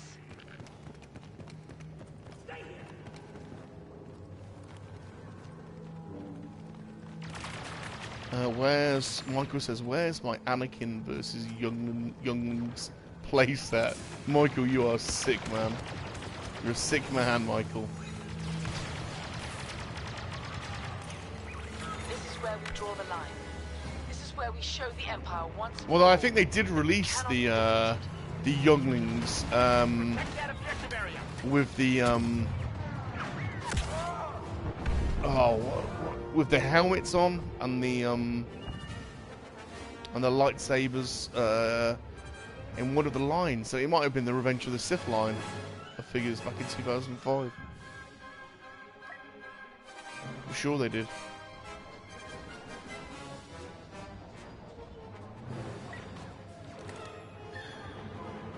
I think I've lost Simon. Defend the objective. I think I'm only going to do another 15 minutes and then I'm going to go and get some lunch.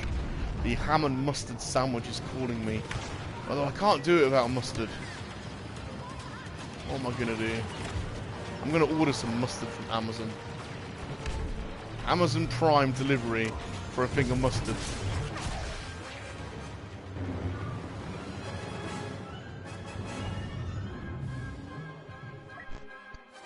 Hey, Star Wars Examiner. How's it going, dude? This is Salacious Rum. It's Saturday. What's the date today? It's Saturday the 12th, I think. The 12th? Yeah. The Razor Crest is being delivered on the 14th, so that's exciting. I know a lot of people are getting theirs. This is Battlefront 2. I'm playing along with Manga Fanga Danga, Simon Richardson. Rather than die needlessly against them, I want all remaining. I'm hashtag underpantsing it, so let us know in the chat if you're in your underpants like me. Hashtag underpants. This is the way we roll on Saturdays.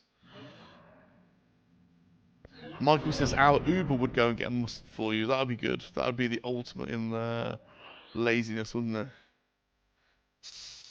it? Star Wars Examine says, what do you think of Book of Boba? We've been talking about it today, to be honest, in this stream. I think the general consensus is could do better. I think is probably what sums it up. Great to be back in the world. Just love the start of it.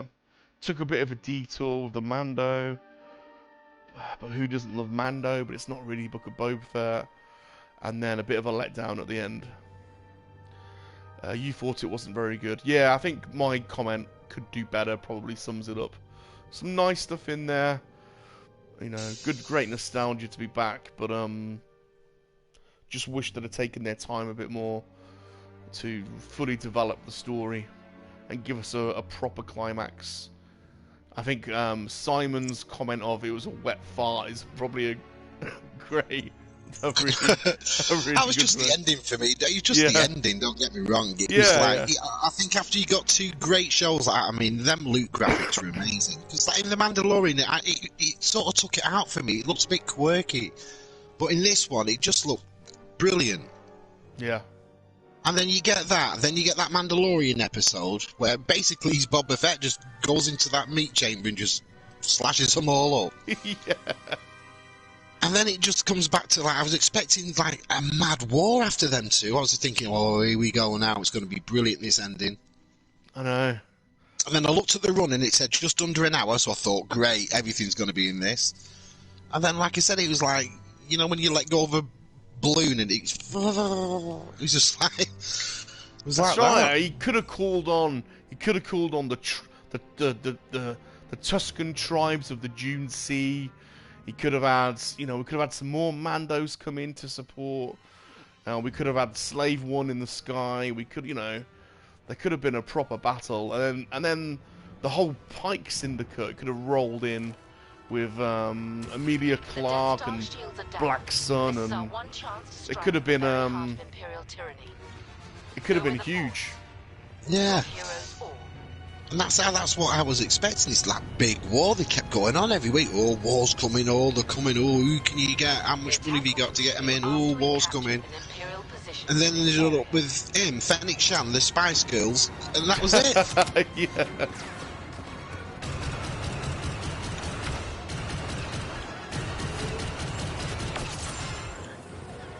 To me, them Biker Scout gang would have looked a lot better on, like, Coruscant. They look like Coruscant vehicles, shiny and all new, and I always, I mean, don't get me wrong, my Star Wars fables are bad, so, but was it right to say that everybody, like, spoke with an English accent, or everybody that was, like, human came from Coruscant? Yeah, for sure. And that's exactly what I said when that episode came out, and I got a bit of stick for saying that. I was like, well, it makes sense that, like, I don't mind the styling at all. Like, I can understand the mod styling amongst the realm of there being American graffiti and Mods v Rocker styling in Coruscant, you know, the Dex's Diner and, you know, some of the other styling we've seen. But put it on Coruscant, not on the bloody barren, you know, sand-ridden Tatooine that's supposed to be on the back of nowhere. Yeah. It's just the wrong place, the wrong place to put it, in my view. But anyway, It just looks out of place. yeah, You know, they look good. I mean, don't get me wrong, I thought them bikes were great and stuff, but it just looks out of place. for sure. And I just thought, you know, everybody, like, I've always thought that, like, Tatooine, all these different places in Tatooine, Mos Espa, Mos Eisley, they're all dead rough and, like, you know, somewhere you don't want to go. Yeah. Like, really dodgy areas. And I thought, hang on a minute, why would these areas be frightening all these, like, 5 kids that are spotless? No, I totally agree. I mean, don't get me wrong, looking at it through the eyes of a 14-year-old kid, I'd be like, oh yeah, them bikes are great, and you get, you know, you have your own to relate to and stuff like that, but... So now I'm thinking back to the best episode for me was the second one, when he had the lizard, and he went on the lizard trip. And I'm just recalling the lizard trip now, because basically, the lizard took him on this crazy trip, and it was...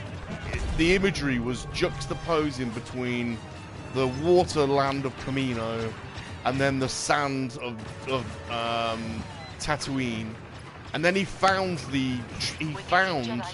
amongst it the sacred tree, the sacred Tuscan tree, where he picked a branch, which he then returns the branch to the physical world, and the branch was used to carve his weapon.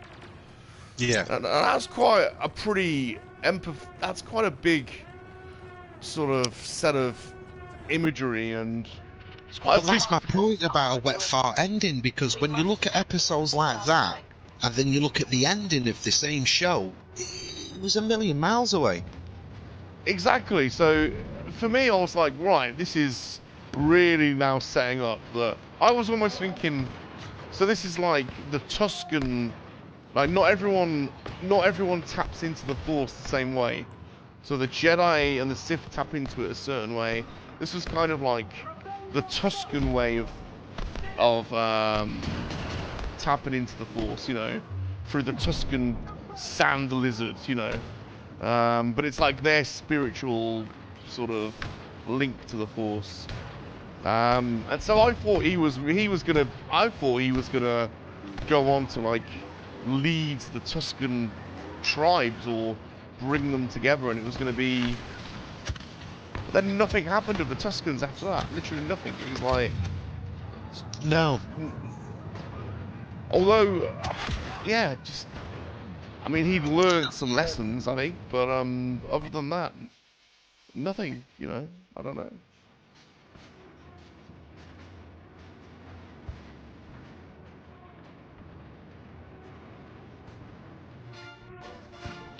Yeah, G-Force, don't get me wrong. Like, you're right. Anyone that's been through the dark times is happy. I'm happy for content, don't get me wrong. I'm just sort of playing out in my head what I would have done, I suppose. Yeah. Or what I was expecting, you know. I'm glad we're getting it, you know. I'd rather have this than nothing. And I'm hopeful. I actually love Rebels. I'm a big Rebels fan. And Clone Wars. So I think Dave Filoni's a clever storyteller. So I'm really hopeful that we're going to get some good future shows. I was just a bit confused how they ended this one. It didn't quite work for me.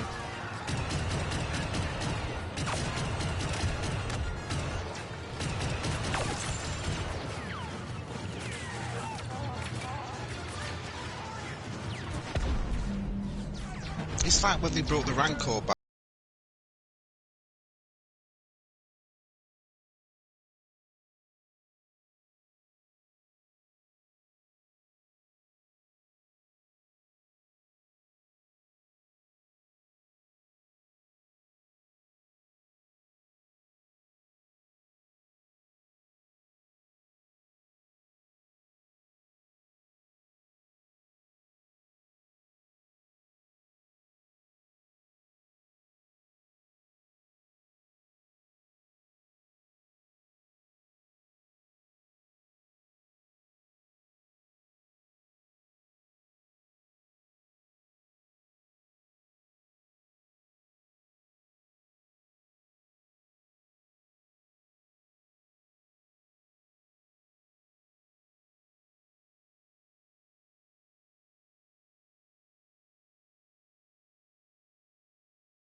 Yeah, it just that bit was a bit weird for me.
Character from the Clone Wars that got everybody excited. You know, that was good going.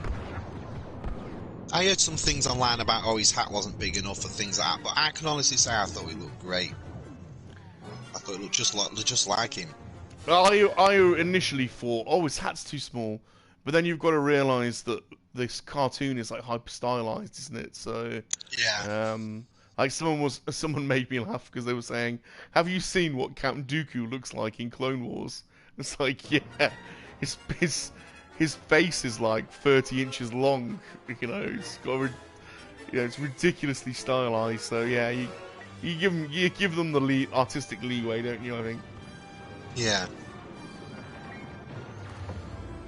Star Wars Examiner says, I think there's a difference between not liking content and it being bad and...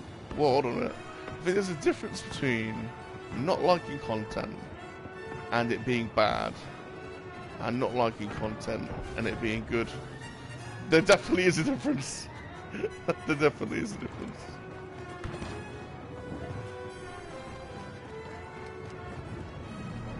I think I tend to come down on... I tend to, with all these things, try not to be too much of an absolutist. That's the right word. There's good things and there's bits that I take out of it that I really like, and there are bits that I like, I would have gone a different way. Yeah. I think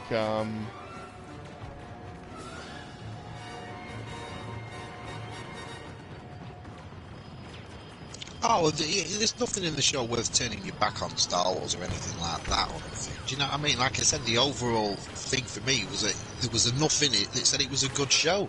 Yeah. But now on to the next. I'm looking forward to see what they're doing next, you know? For sure. I mean, I'm a massive fan of Batman. I watched a film once where we saw was Batman nipples and Batman bloody arses, and I was like, I mean, you can't have it all your own way, can you? I cannot wait for the next Batman film. I'm really hopeful. Batman pulls ice skates out of his boots. I know. It's not my Batman, that. But I certainly didn't turn my back on the Batman. I thought, you know, what's next? I hope I'm not overhyping this Batman in my own head, because the trailers have got me. They've looked really good. You know, it's come across so far as something a little bit different. My only issue I have is that when the Batman comes out, I always like to have a different look of it.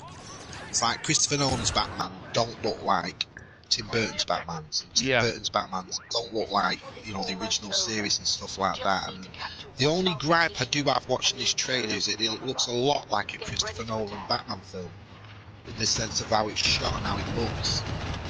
I was expecting something a little bit more different looking, do you know? Yeah. Which isn't a bad thing. The first two Christopher Nolan Batman films are really good.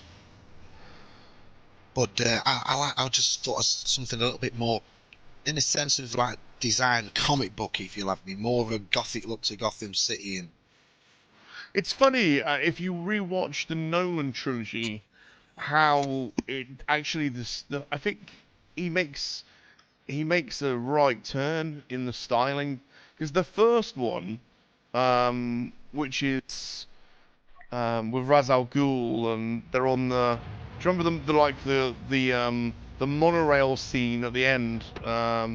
Gotham looks quite gothic actually, and it looks quite dark and gothic in that one.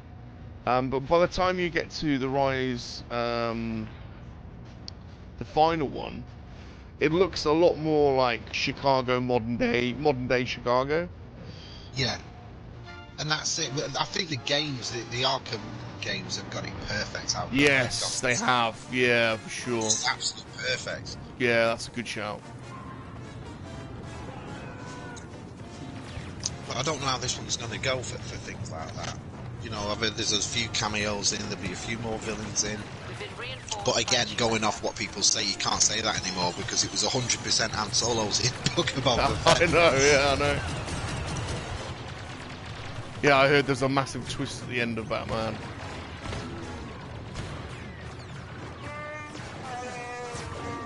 What did you think of the Joker, man? Did you like that film?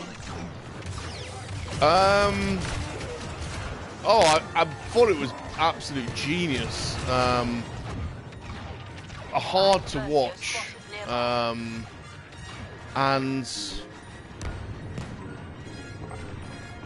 I mean it's more. I don't know whether it's. Yeah, I mean it's basically. I mean it need not have been a DC film. I mean it's basically a story about someone that's been abused all his life, and then you know, the darkness of what entails. You know, he just snaps at the end, doesn't he? He's been abused abused all his life by his. I don't know how comic booky it is. I don't know how accurate to the source material it is really. Obviously, the Joker is somebody that is, you know, he is chaotic and he is, you know, he's not predictable, and so this is an interesting adaptation of how you would get to that point. When you replay it, and Joaquin Phoenix is incredible in it. I mean, it's an amazing performance. It isn't the type of film I'm gonna happily go and rewatch a lot, you know. I mean, it takes you to a dark place. It's not a light entertainment. But it's for me, that's DC Comics as such. Do you know, DC Comics isn't. They're not really light-hearted stories in a sense of. You can get the light-hearted stories, but what kept DC for me going, especially the Vertigo line as well, and the Elseworlds, is that they are grittier. Do you know what I mean? There's something a bit more to get your teeth into. Yeah. And don't get me wrong, when I was a kid, I loved all Marvel, and I still buy Marvel to this day. Marvel's fantastic. I'll never judge Marvel against DC, never. You can't have one without the other. It's as simple as that to me. You know, whatever's fantastical in Marvel is exactly the same for DC, so I'm not one of them guys, do you know what I mean? But I will say that when it comes to like a sort of an adult-y way of grittier storytelling, DC Comics just has the edge for me, that's all. Yeah. You know, they do play with villains that are psychopaths, and they do play with villains on the criminal, like, insane. And I like the way as I got older and the more like writers became better for DC, they started to explain that, you know, Batman's just as crazy as this lot are. If he wasn't here, this lot wouldn't be here. And you sort of get a feel for it, don't you? And you think, yeah. That we must now accept. Oh, it's crazy what he's doing, isn't it? I don't watch Cobra Kai because I couldn't really get into it, but you've got to admit that it is clever for him to go back to an old franchise and take a completely different view of it and have people fall for it, and, you know. Very good. So what did you think of the Joker? Where did you... I loved it. I tell you what, I'm not afraid to say it, it's the only film I came out of the cinema, cried my eyes out. I absolutely loved it. To me, it was like my favourite's always been The Killing Joke. It's the one that put me on a path when I was a kid, for being an artist especially. And I always, every time a Batman film's out, you always promised, oh, it's going to be like The Killing Joke this, or it's The Killing Joke. But to me, the Joker film that came out was the most. It just got it. Do you know what I mean? And I was so surprised that this was directed by the guy that did the Hangover films. Do you know what I mean? Yeah. It was amazing. I loved it. I absolutely loved it. I get why people didn't, and I get, everybody else, their Joker and Batman a different way from other people. But for what they did, I thought it was amazing. I don't know what it is. I don't know if it's just like as I've got older, but I'm in tears a lot when I watch films these days. I can't stop myself. I get so emotional. Yeah, you do. You get sensitive as you get older, don't you? Yeah. God, you do. You do. And that's what I was like with the Joker, and I don't think it was the fact that it was the greatest film I've ever seen or anything, but I was just so happy that for once somebody had got it, to me, in my opinion of DC, right. Do you know what I mean? Yeah. Just came across as... Because you were getting some knocks. I mean, I didn't like Batman vs Superman. Man of Steel could have been better. The original Justice League was just all over the show. And, if you'd have said to me at school, you know what, Si? Thor 3 will be a bigger film than Batman vs Superman. I'd have cried laughing. I would have cried laughing at you. Do you know what I mean? Yeah. Well, that was the truth. Thor 3 was a better film than Batman vs Superman. The scene where he gets changed and it's like his final conversion into the Joker, where he sort of assumes that identity, and it's like he finally knows now what he's got to do, well, not what he's got to do, he finally accepts his, he embraces the chaos, and it's like a degree of acceptance. He's, and he's putting his makeup on and getting changed, and then he's dancing down the steps, to which ironically, bloody what's his name? Which I thought was the irony was not lost on me that it was that song. Get ready to attack. Who was it? The British paedophile. Oh, Gary Glitter. Gary Glitter. I mean, brilliant record, but also pretty dark. That that was the overtone of behind. Yeah. A dark character.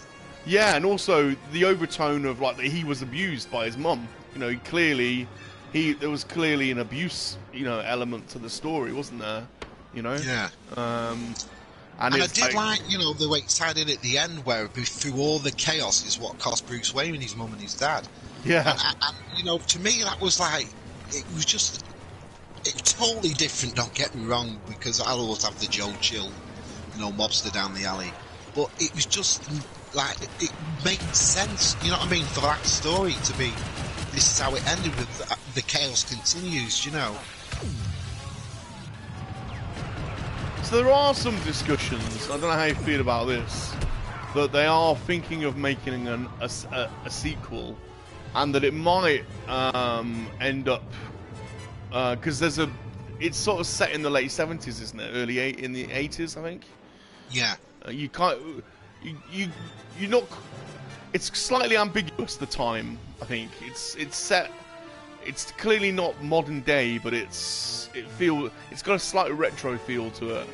But there's some discussion that they might make a sequel, and whether or not he actually is the Joker, but he is somebody that inspires the next Joker, and whether that ends up leading into Matt Reeves' Batman, I don't know. Well, that's the good thing about the Joker. I mean, for 90 years we've never had a solid, straight, this is it backstory. Yeah. And I think that's what keeps this character so interesting after all the years, that he can play around. As long as there's a source to his madness, he can play around with this character a lot. For me, I would leave the Joker movie as it is. Do you know what I mean? I think now DC are giving us a chance of, well, I mean, look how many Batmans are coming this year. There'll be 3 on the cinema this year. Do you know what I mean? We'll see Ben Affleck, we'll see Michael Keaton in the Flash movie. Yeah. Then we've got the Batman, Robert Pattinson coming up. which I don't know. I don't know if that's a trilogy or a one-off. I don't know about this Patterson one. Have you heard if it's is it one of three or? Well, I mean, I've only just seen the press snippets that everyone else has seen, and I think I did read that Patterson wants to make it more. Like he's keen to do more, so.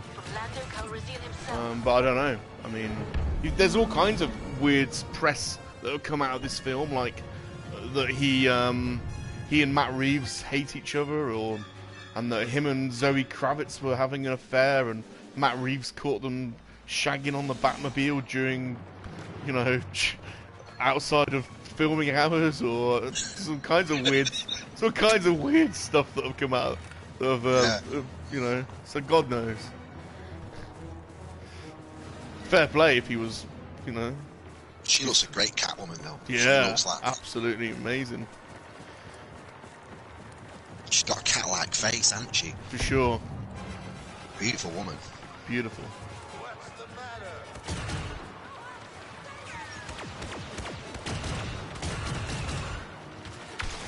Yes, I don't know. I mean, the first clip that I saw, that first Batman outfit got me when I first saw this is what the new Batman outfit's going to look like. And I thought, that's great, that, because it does have that sort of homemade feel about it, with it being year 2.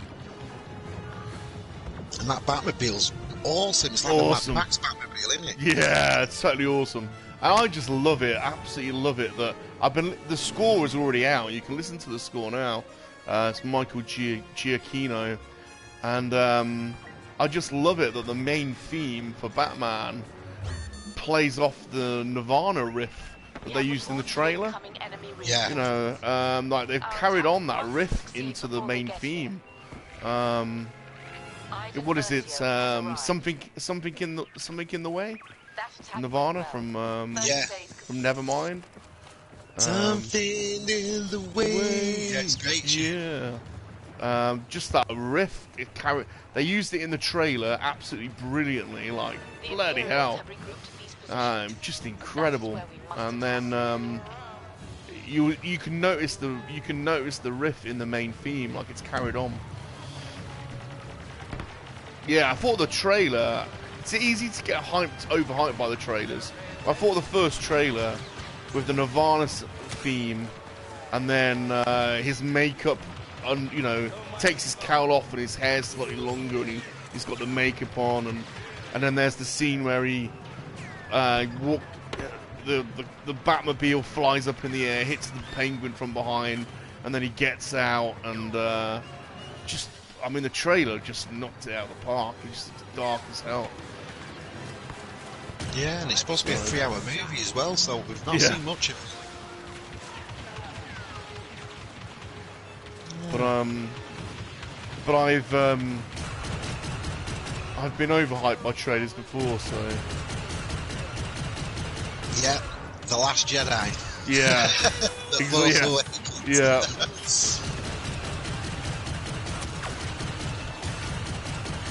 Sorry, rank your Batmans, please. I don't know, The Dark Knight 89, 66, Clooney and Kilmer. For me, it will always be Adam West, Batman 66, first and foremost. As you know, my dad left when I was a kid. He left my mum with 4 kids when I was 11. And I don't really have many good memories of him, and I've not really seen much of him since. But if there's one memory I ever do have that's good of my dad, is that when I was a kid, it used to be on here dead early in the morning, like 6:30, 7 o'clock, the 66 show. And he'd always make sure to get me up to watch it. He'd always say, it's on, and I'd always like dive out of bed, because it was the days, no videos, or you couldn't watch it when you wanted to. If you didn't watch it at the time, that was it. So to me, it's always the first one. Yeah. But then, I mean, my favourite Batmobile will always be the 66 Batmobile. But I will say that, you know, it's the 89 one, everything about that does come a really close second, doesn't it? I mean, I like the... my favourite Batman film is Batman Returns. That's my favourite one. Pretty dark, that film, when you rewatch it. It was just, to me, most like the comic-y world of Batman, do you know? I like the set design of Gotham. I love Michelle Pfeiffer's Catwoman. It's pretty... It's pretty... I think it's pretty dirty. I don't know, pretty... Like Epithet is here. when the penguin's like eating those fish and he's got like fish juice all the way down it. That's what I always think of Danny DeVito and fish juice dripping down his face. Yeah. It's disgusting. Yeah, he's eating that Attack all fish. we have before it's too late. I always think of that bird when he sticks that hook to it. So yeah, I'd say that, and then George Clooney's Batman. You never think of, do you? They was, yeah, God, all I can't even remember that one. No. Even Robin rowing Yeah. on the Poison Ivy. But she was a great Poison Ivy in that film. I will give that. Troops. Uma Thurman's Poison Our Ivy was attempt at brilliant. securing a Yeah. foothold here on this moon has failed.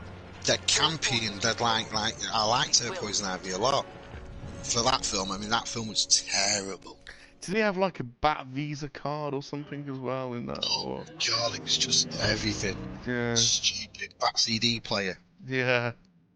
How does Batgirl find out he's Batman? Just play a CD. That really is. No, that was a bad one. But you see, Val Kilmer's Batman, I didn't actually mind. I thought the Batman suit in that Batman film was brilliant. So I didn't actually mind that one. The '89 Batman is interesting, isn't it? Because I watched a documentary about it. How I forget who the producer was. I forget what his name is, but how John heavily Peters, was it? was it? Oh, it was him, isn't it? Yeah, he's crazy, that guy, and how influential he was in. Because there are some strange scenes and some strange bits of script that are in that film. You know, like I don't know, like Ever Dance with the Devil in the Pale Moonlight, and these aren't from the comic books, aren't they? They're just someone's written some weird. Never rub another. They were just for that. Yeah. Never rub another man's rhubarb, and just some really weird like. Yeah. Like, But if you remember at the time, I mean, I was 14, I think, the time when that was released, and it was everywhere. They were like memes of the time. You know, you can't make an omelette without smashing some eggs. And Yeah. they were on posters and badges, and you know, they were just everywhere. Them sorts of things, weren't they? You want to get nuts? Come on, let's get nuts. Just like, Yeah. It's a fantastic Batman, that film. that was great, and I remember vividly all the merchandise leading up to that, the stickers and the cards and the it's just everywhere. Yeah. Yeah. That's it. It was, I think, for us, that followed by the Phantom Menace. You know, there was a massive fuss at the cinema. You know, people were so much looking forward to that Batman film, and you just couldn't move for that Batman logo. Yeah, that's right. Yeah.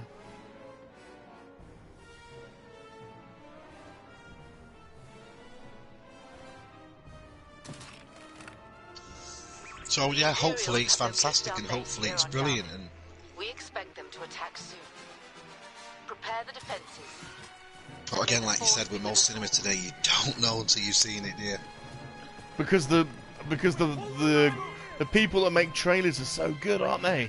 You know, it's an art in itself.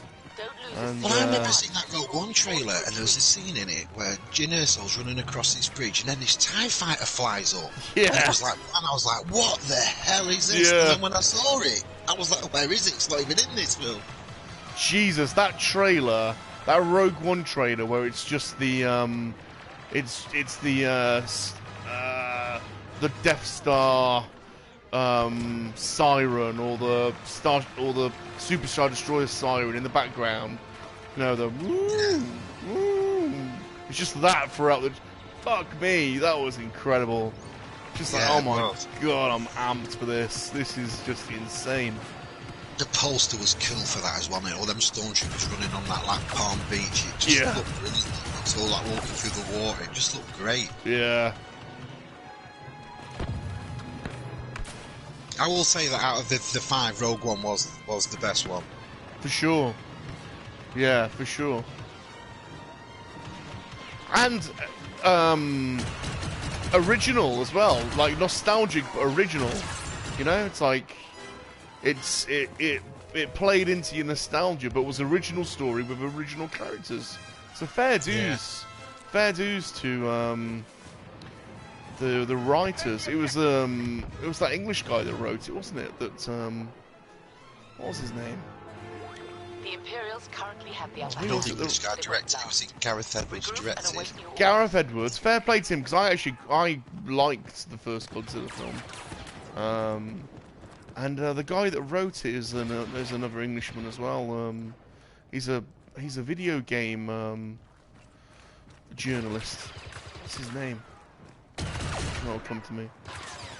But yeah, I love Rogue One. I think it's a really good original.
House, and remember, people, us monkey lizards are for life and not for spit roasting. Sometimes for spit roasting. Thanks for having me. Cheers. Goodbye, everyone. We've been pushed back. Bye. Bye. The day is not over. Await new orders.